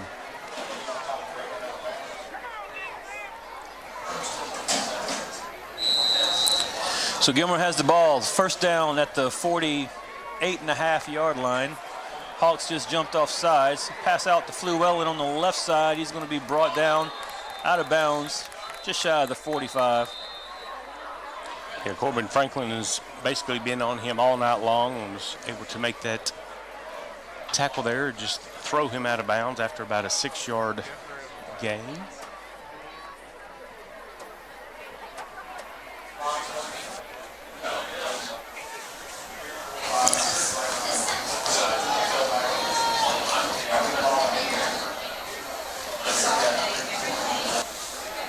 Offsides is the call, so we'll have 1st and 5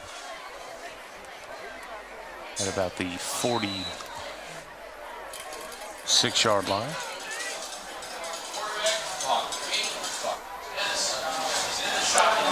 Hawks need to find a way to get a turnover here.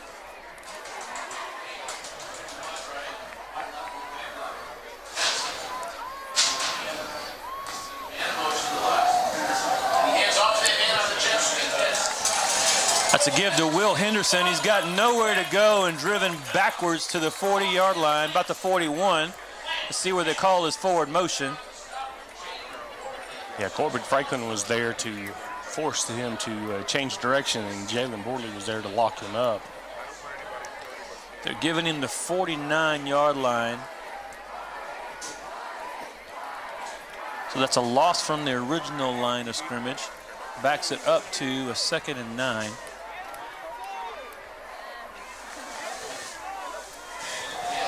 Tennyson hands it off again, and this time there's plenty of room.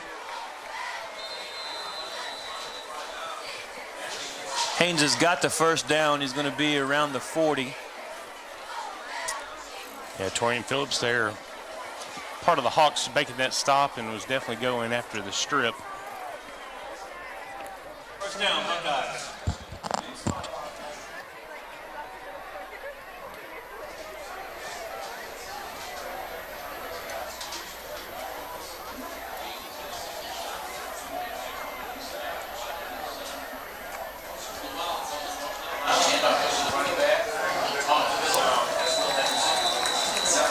That went to Will Henderson up the right side. Gain of a couple. It's going to be 2nd down and about 8, 6:45, and the clock is running. Yeah, Caleb Hackelman was able to have his blocker actually stay on him and still make that stop.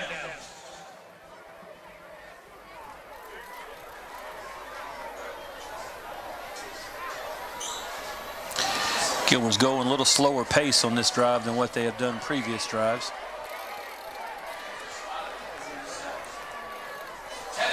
Tennyson waiting on the play clock.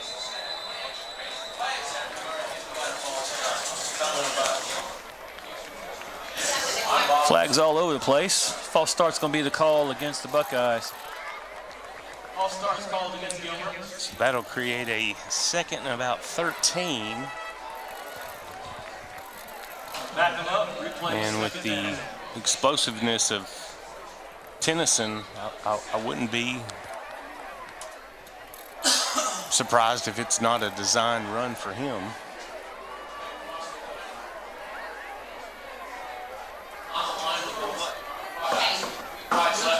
Got 3 up top wide. Yeah, Tennyson the shotgun all by himself. Hawks are bringing a lot of pressure. Catch is made on the left side over in the flat. Big block is made, a lot of room down the sideline. Don't see any flags anywhere.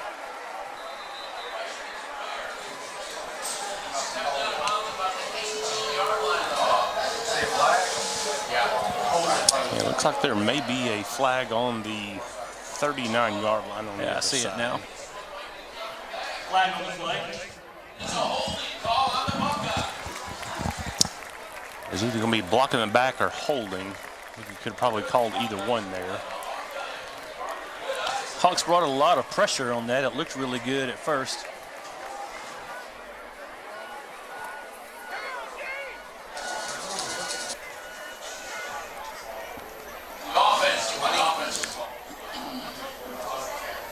And we've got 5 minutes and 47 seconds remaining in this 3rd quarter. That's going to be 2nd down and 20 at this point. 2nd and 20.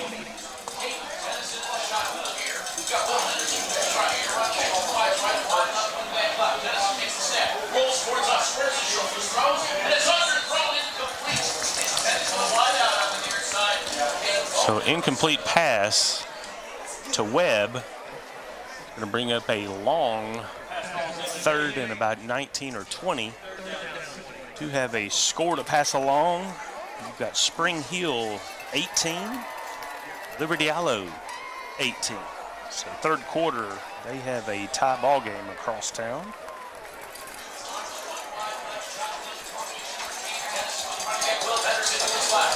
Third down, 20, trips on the bottom of the formation. A lot of pressure on the quarterback. Pass is caught by Llewellyn. He's trying to juke all kinds of players. Doesn't have anywhere to go, though. Might have gained a yard, maybe 2 on the play. Pleasant Grove definitely had a couple opportunities to bring him down. Xavier Johnson able to keep him from getting any more yardage than he did.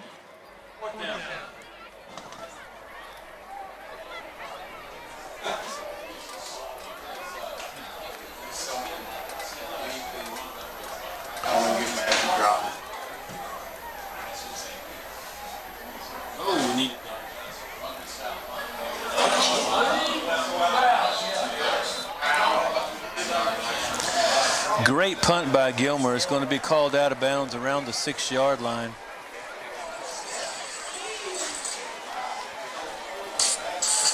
Gilmer's punt is out of bounds around the 6-7-yard line.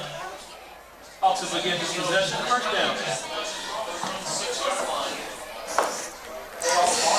down. All right, so if the Hawks can find some way to score again, it will become an interesting ball game.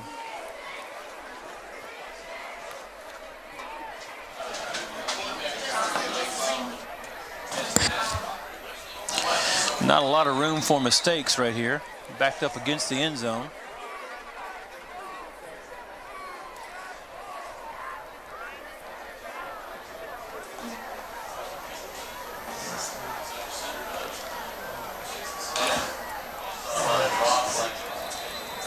It's a handoff inside for the Hawks again, met at the line of scrimmage.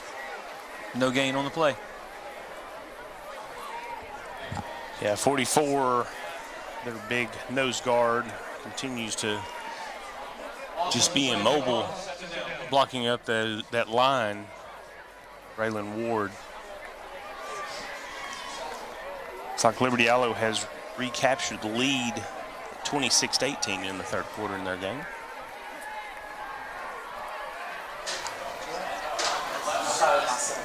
Trying to get Danner around the edge, and that play has not been there at all tonight. Third down. This play is going to take us under the 4-minute mark.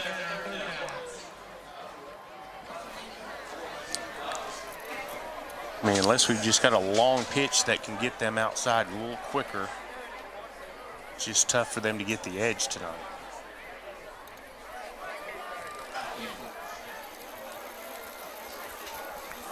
R.J. Collins up top.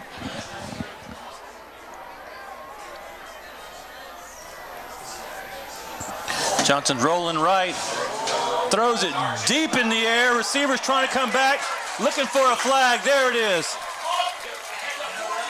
Pass interference called against the Buckeyes. So that definitely is going to get them out of the shadows of the goalpost. That almost looks like you could say that was the design play. Just throw it way up in the air, make your receiver come back and try to get pass interference out of it.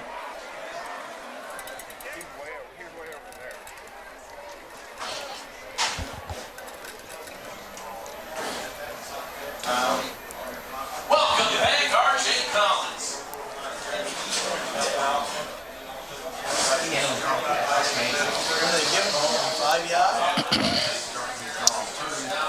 So it looks like it moved them to the 18-yard line. You've got to capitalize on this now. You've got another opportunity to do something different. Johnson looking to throw. He's got Lance Jackson over on the right side. Jackson brought it in, made the catch. Great catch. Why would you do that? Lance Jackson makes the catch.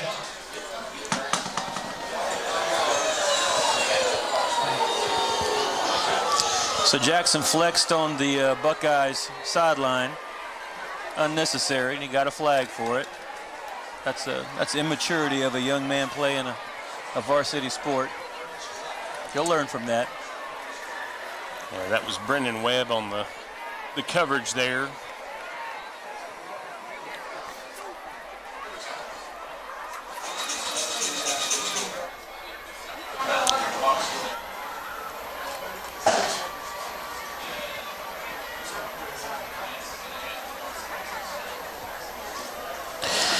That's one of those hard lessons that you learn in life.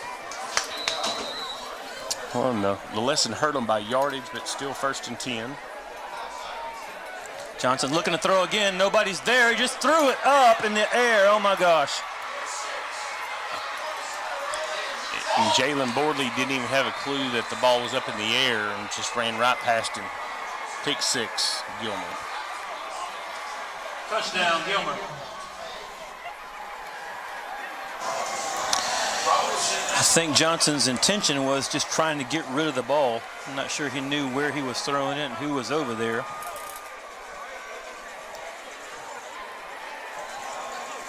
Might have been a little panic moment right there. Yeah, my desire was to see that actually on the Pleasant Grove side as far as the defensive score.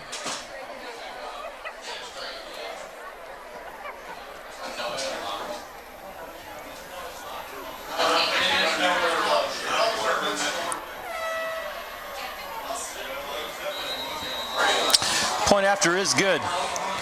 Got 3 minutes, 13 seconds left in the third quarter. Buckeyes have a 28-7 lead. Point after is good. 28-7 Buckeyes. 3 minutes.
Once again, Pleasant Grove is set to accept a kickoff, now trailing 28-7.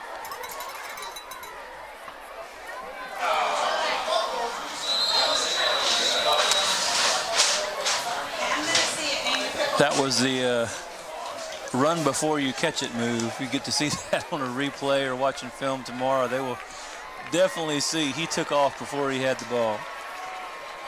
Fortunate to get it back.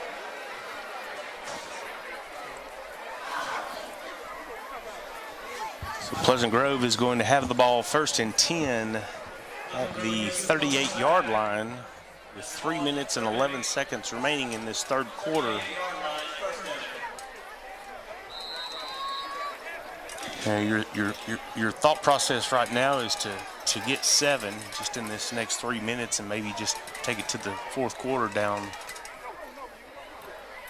by 2 scores.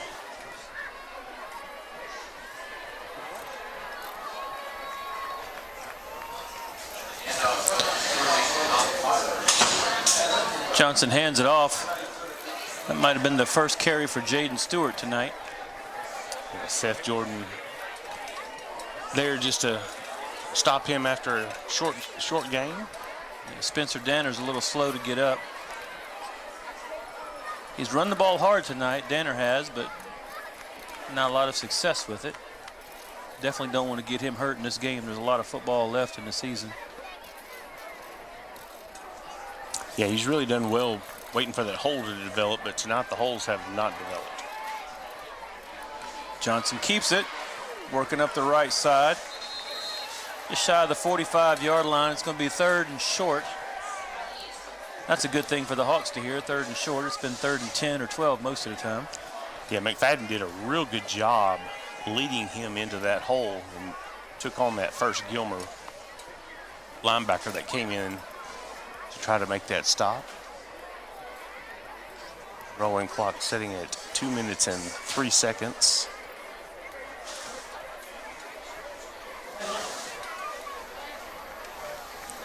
So Hawks need this conversion desperately. 3rd and 4. Cade McFadden carries it. He's got the first down, and he's got room. And see no flags on the field. McFadden's going to take it in. Touchdown, Hawks. Touchdown, Hawks. Great acceleration by McFadden through the line. Does come up limping just a tad as he was almost tackled at the 1 or 2 yard line. There may be a flag somewhere. We got officials conferring. I don't see it anywhere, though. Looks like we do have a holding call against Pleasant Grove. Holding call against Pleasant Grove.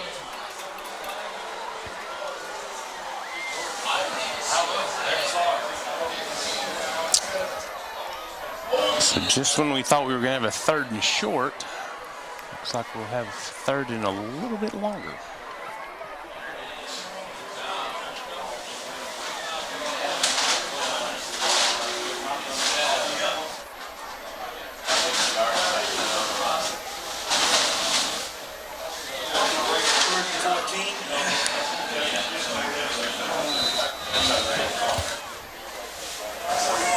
So minute 43 in the 3rd quarter. It makes it 3rd and 14 for Pleasant Grove. Johnson in the shotgun. Big pressure coming at him, looking to throw. Nobody's there, so he takes off running. Gets back a couple yards past the original line of scrimmage, but it's going to make it 4th and long. Romero Arona coming up from outside coverage to make that stop. Does not look like the punt team is coming on. Officially on the score clock, it's 4th and 9. Looking on the sideline, it looks a little bit more like 4th and 8. I guess that's 9.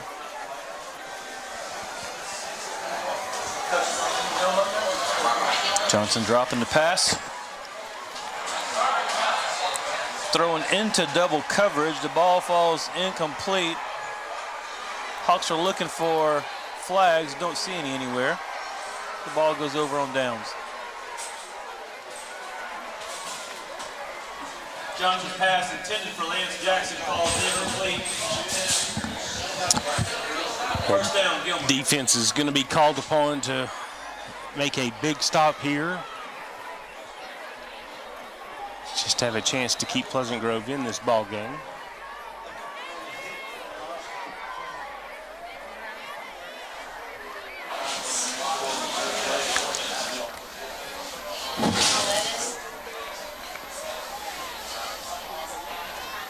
Tennyson's going deep. Players are all tied up. No flags on the play, just incidental contact. Just gonna make it 2nd down. Yeah, Cade Bowman was trying to go to the inside, but Torian Phillips just was not having it, and looks like maybe the legs possibly got a little tangled up. Neither one fell, but was unable to get to the ball.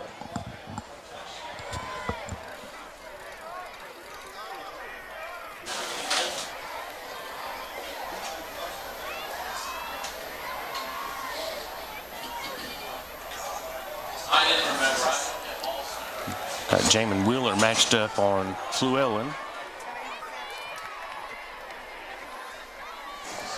Tennyson keeps it. He's got a really good burst. His first step is full speed when he decides to go.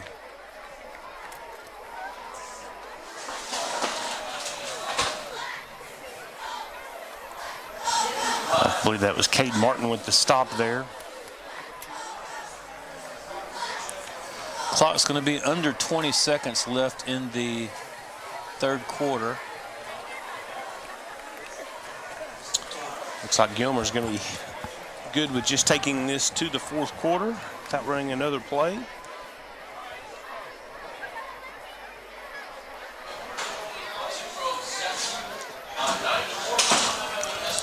That's the end of the 3rd quarter. So we go into the 4th quarter. Pleasant Grove trailing 7-28. Gilmer's ball on about the 36-yard line. And we will go to a commercial.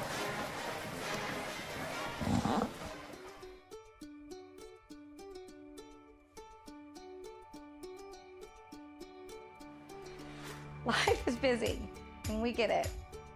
The State Bank mobile app was designed to make banking more convenient for you.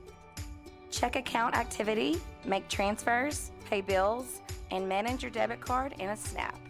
You can deposit checks from the convenience of your home or wherever life lands you.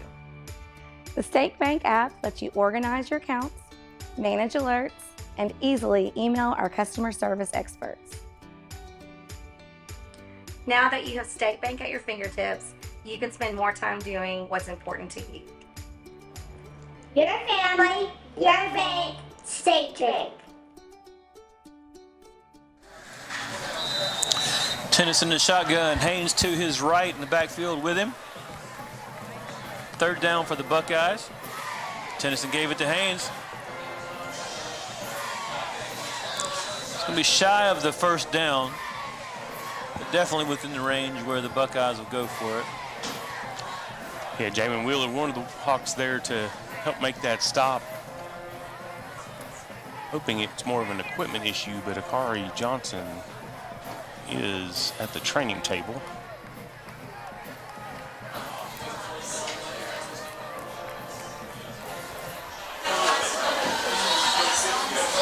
So a short 4th and 2 for Gilmer.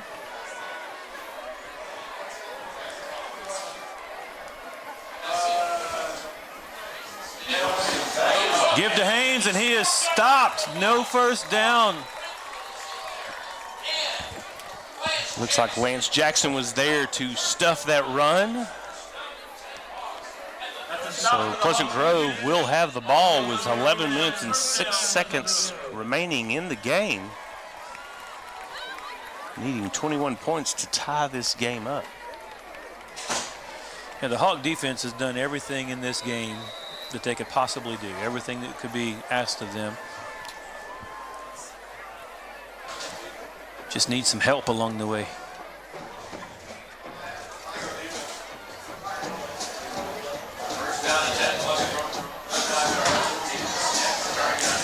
Johnson gives to Danner. He's finally got a little seam.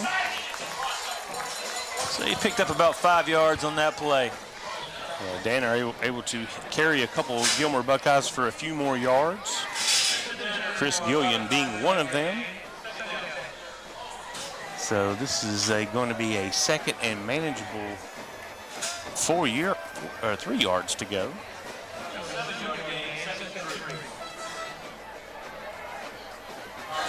They gave it to Danner again. He found another little seam. It's going to be near the first down, not quite there.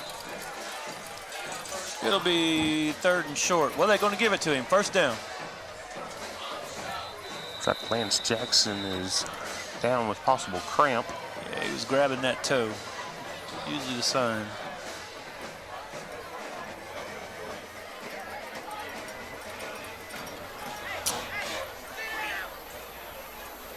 So that injury timeout is going to stop it at 10 minutes and 30 seconds remaining in this game. Pleasant Grove having a couple of good plays in a row.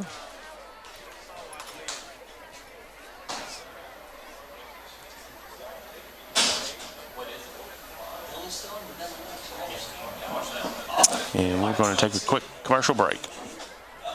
Whether you're looking for a new garage door or just need repairs, Overhead Door stands for excellence. With a complete line of garage doors and openers, plus expert service you can trust. Beautifully designed, beautifully crafted, trusted for more than 90 years. Always look for the Overhead Door logo to be sure you're getting the genuine, the original Overhead Door.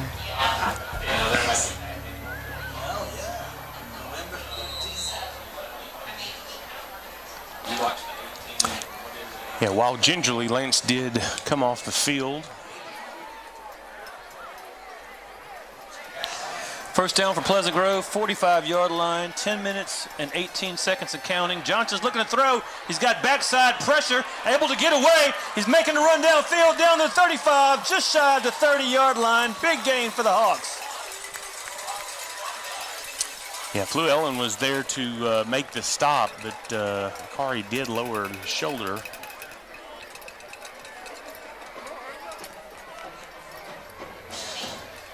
Johnson took it down to the 32-yard line. So that brings up another first down for Pleasant Grove.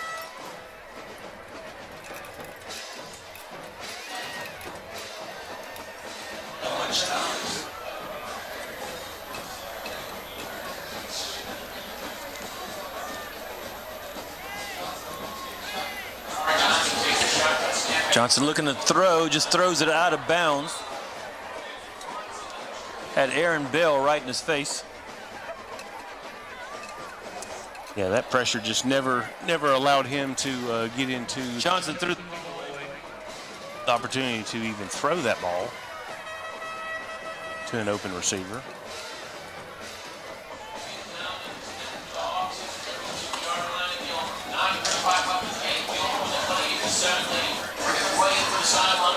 Second down and 10, ball's at the 32.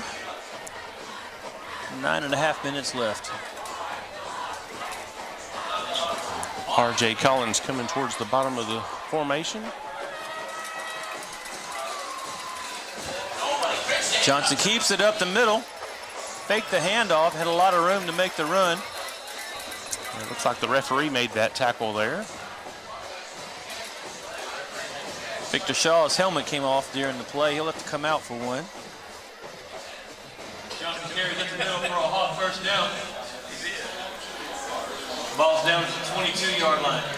Fortunately, the umpire is okay and was able to get up from that last play.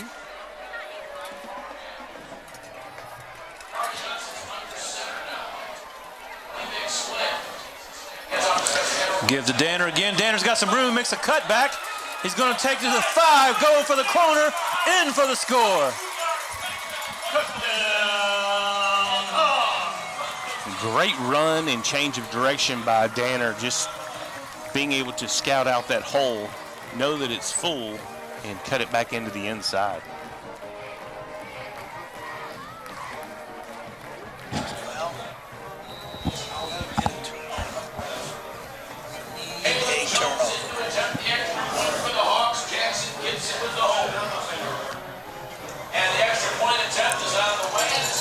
Caleb Jones' extra point is good. So 9:02 left in the ball game. And we have a 28-14 score. Buckeyes have the lead. Here's that cutback right now.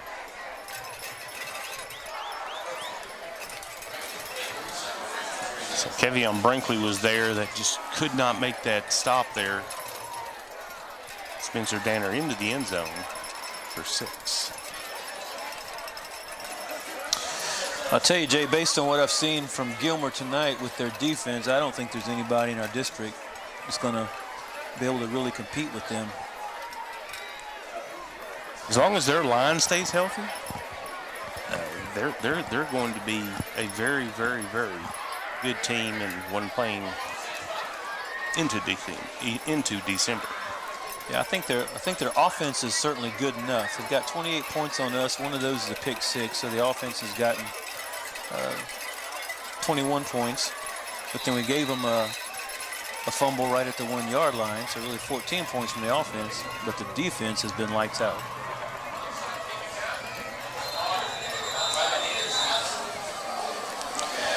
Well, that was a line drive kick right to Zachariah Easley, number 12.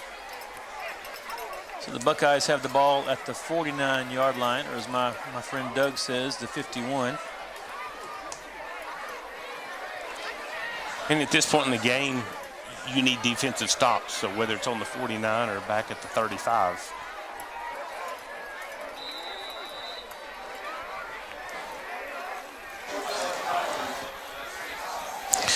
It's a high snap. It was an outside throw to the left. That was caught by Kay Bowman. Yeah, Jalen Borley was there, fought through Flew Ellen there to be able to make that tackle, keep it to a short game. But the clock does keep running.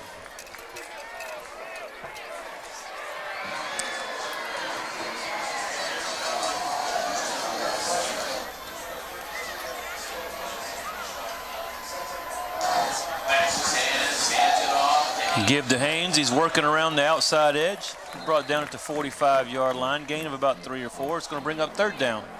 Yeah, Logan Holt was there to make that stop. Gains on the right edge. Gain of about 3, maybe 4. 3rd down.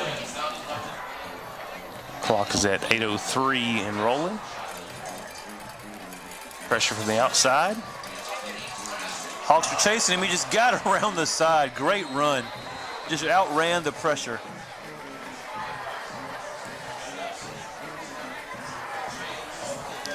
So that's a 1st down for Gilmer.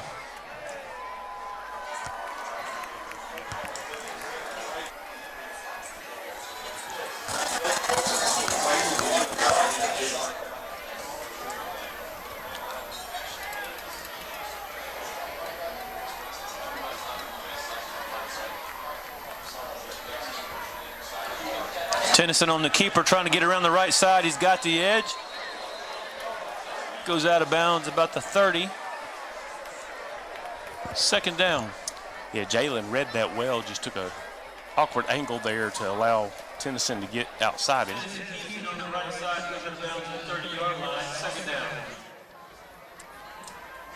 Pleasant Grove defense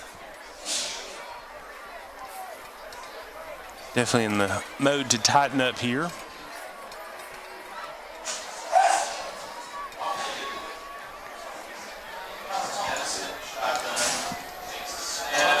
Tennyson looking deep. He's got a man across the middle.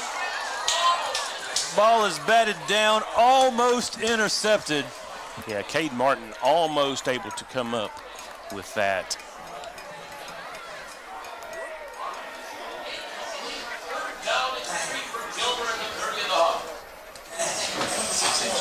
Ball's deflected, batted down, almost picked off by Cade Martin, but it's going to bring up third down for the Buckeyes. So we've got 3rd and 4. Clock has stopped at 7:44 remaining in the ball game.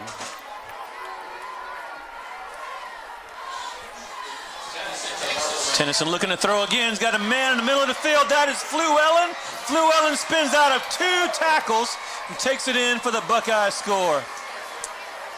Yeah, 2 Hawks sandwich themselves, and then Fluellen makes a great spin move to get in for a score.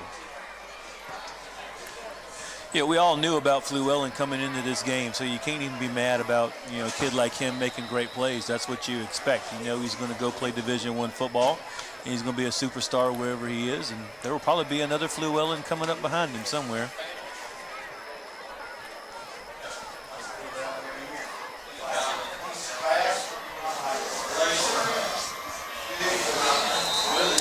Yeah, if I take off my Hawk fan hat and just become a football fan, Fluellen is definitely a fun one to watch.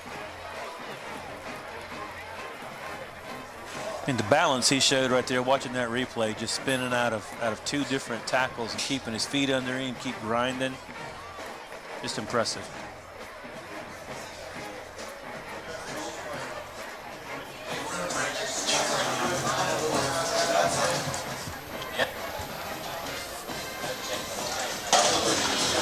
Well, 7 minutes and 36 seconds remaining, down by 21. You start having to looking at what is too much of an ask to come back. Pleasant Grove answering quick could definitely make it interesting. I'll tell you what I'm proud of for Pleasant Grove, knowing how hard the defense has worked in this game, and so many of these guys going both ways. You can tell they're starting to get a little tired, but you don't see heads hanging, there's no quitting attitude. They're still fighting, still grinding. Proud of these guys for that.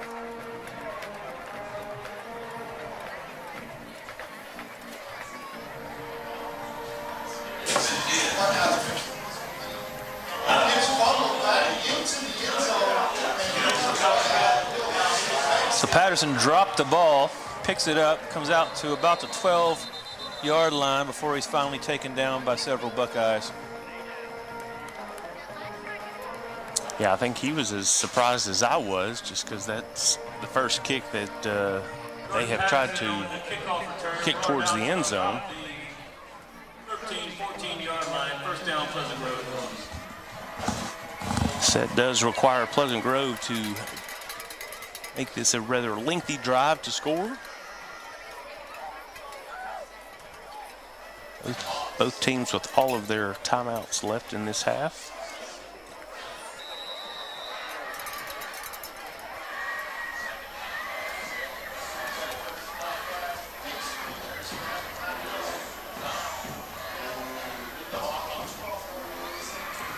A score of interest looks like Liberty Ilo is leading 40-25 over Spring Hill.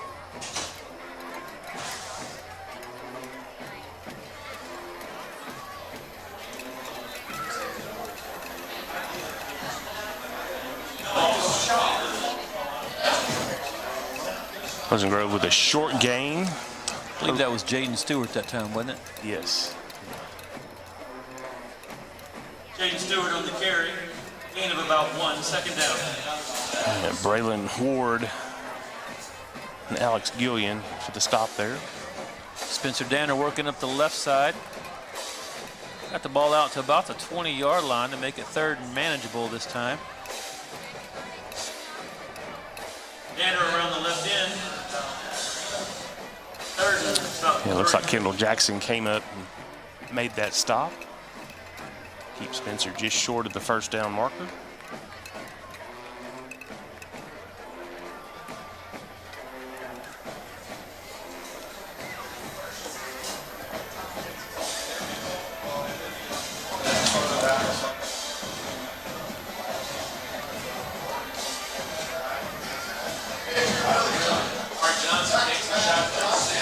Johnson's looking to throw. He's got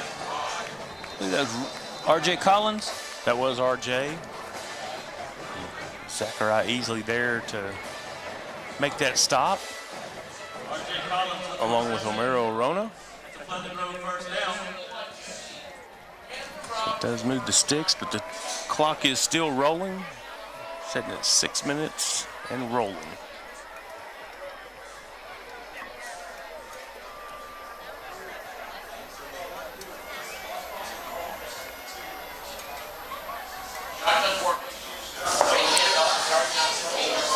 Johnson works back up the middle.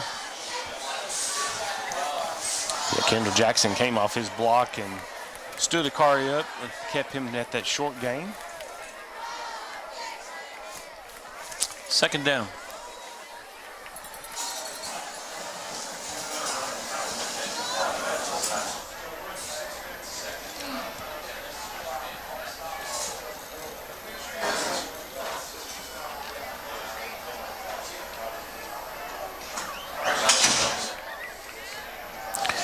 Johnson's looking left, throwing deep. R.J. Collins overthrew R.J. It hits the hands of the defender and falls incomplete. Yeah, I believe that was Connor Dodd that had the ball come off of his fingertips there. Pass intended for R.J. Collins. Overthrown just a hair, falls incomplete. Third down.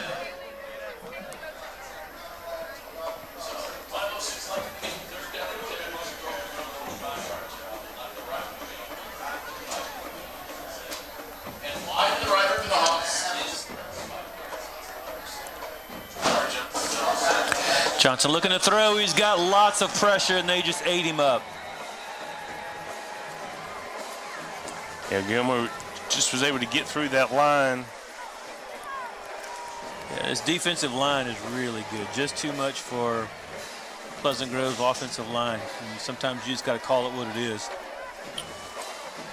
That was Elise Castillo with the sack. Fluellen once again back to receive the punt.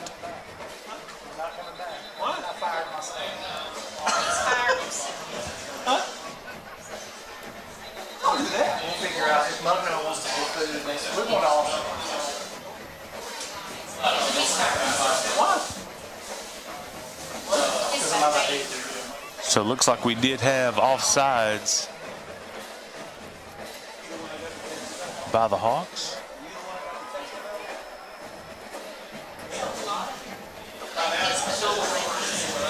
So we now have 4th and plenty. There's a good chance that Cade Martin will be in the end zone when he takes this ball. Llewellyn standing on the Pleasant Grove 41.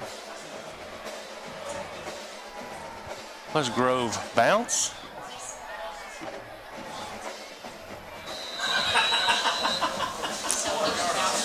There you go. So the ball is going to be down on the Gilmer side of the 50 by Ty Boozer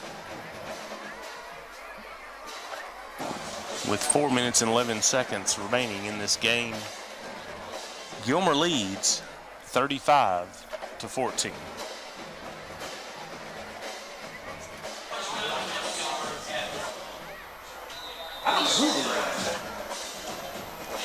I got these on. The text that said, I see on the broadcast, didn't say who.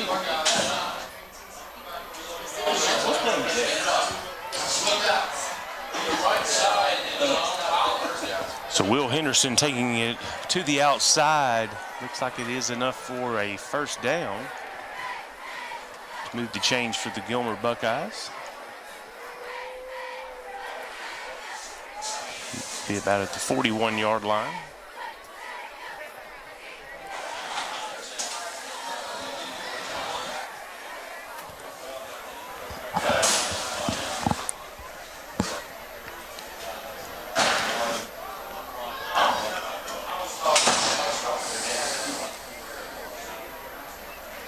Busted play. I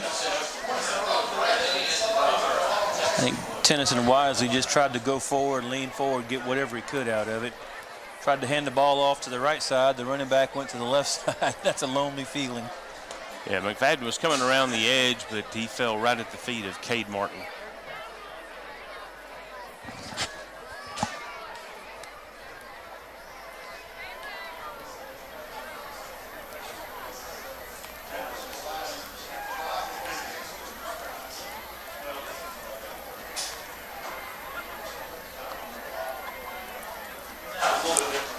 .245 and counting remaining in the game. Second down for the Buckeyes.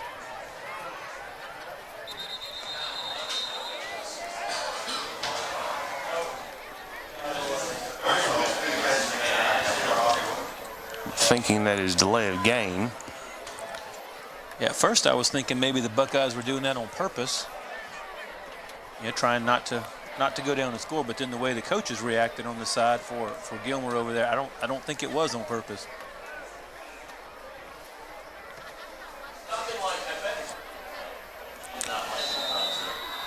So they restart the clock.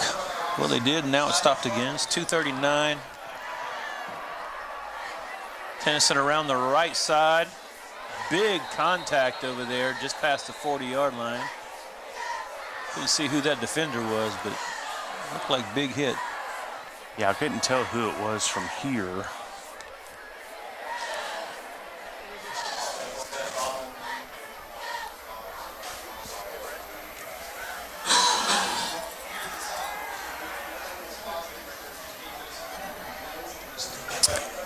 I'll say, just as a fan of high school football in general, I've been here 10 years and I've heard our coach, Coach Gibson, say nothing but great things about Gilmer, and I know that he and the coach from Gilmer have a really good relationship. So nothing but respect from these two programs. The press group that comes in here and hangs out with us, really, really good folks, very conversational, very complimentary of our school and our program. So it's good to have an opponent that you can respect each other and you get on the field and go hard against each other, but then shake hands when it's over and hopefully pull for each other through the rest of the season. Well, and I think that you'll see that happen. This game's definitely going to leave a little hurt on the Pleasant Grove side, but the way the defense has played tonight, I would think that they would want another opportunity, and the way the offense has played tonight, they're going to want to prove themselves.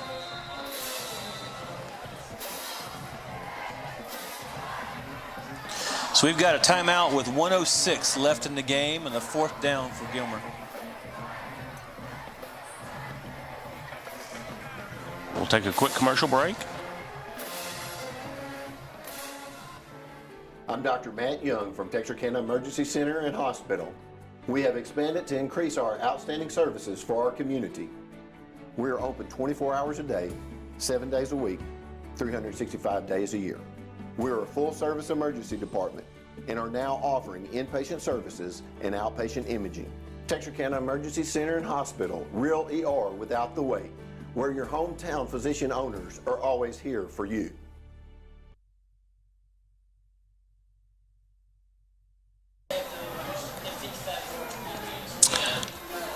Pleasant Grove and Gilmer coming back onto the field to finish this game up. Looks like Gilmer is going to punt the ball away.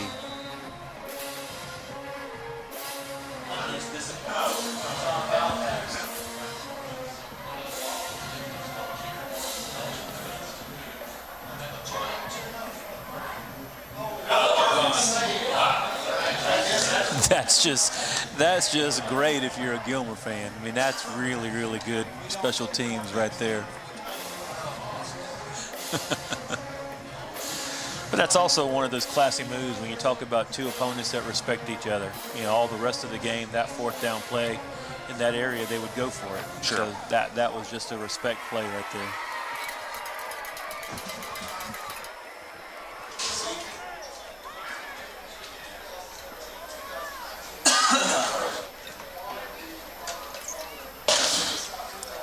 I saw Tony Dorsett a long time ago.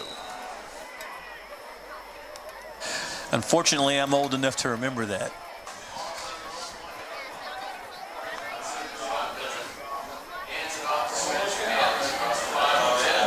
Danner worked it up to the 15. For just a second, Jay, you were thinking you called it, didn't you? I did. I was fixing to take my headphones and go home. Now, 48 seconds and counting remaining in this game. Pleasant Grove looking to get a couple more plays off. That play looked odd from the very beginning. Something didn't look right about that one. Yeah, Gilmer did not get all of their players off the field, so there was a flag on the play.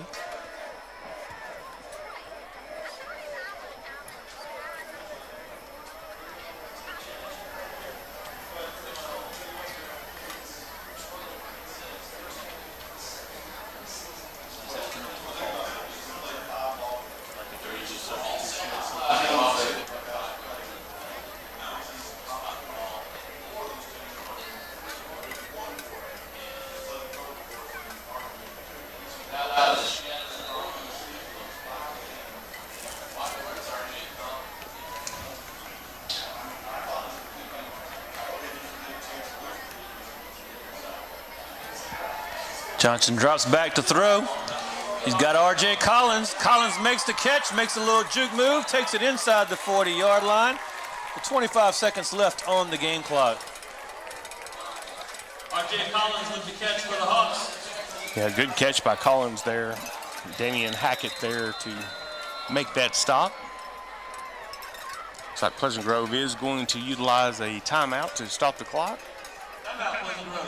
25 seconds remaining. And we'll take a break as well. A shield against the elements. Comfort in the midst of chaos. Shelter in the aftermath of destruction. For 75 years, Shelter Insurance has remained true to our promise to be there when you need us most. This is the heartbeat of our company, our why. Shelter Insurance. For your auto, home, and life. In Arkansas, see Brian Bolt for a free insurance review.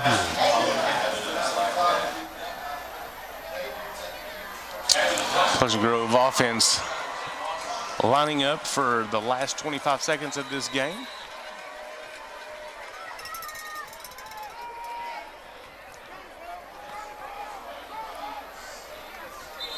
Corey Johnson does go out of bounds to save a few more seconds.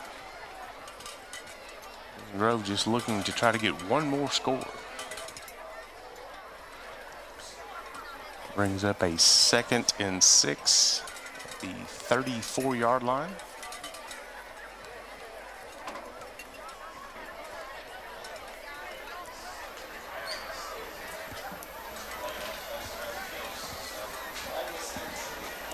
You have R.J. Collins and Jackson Gibson.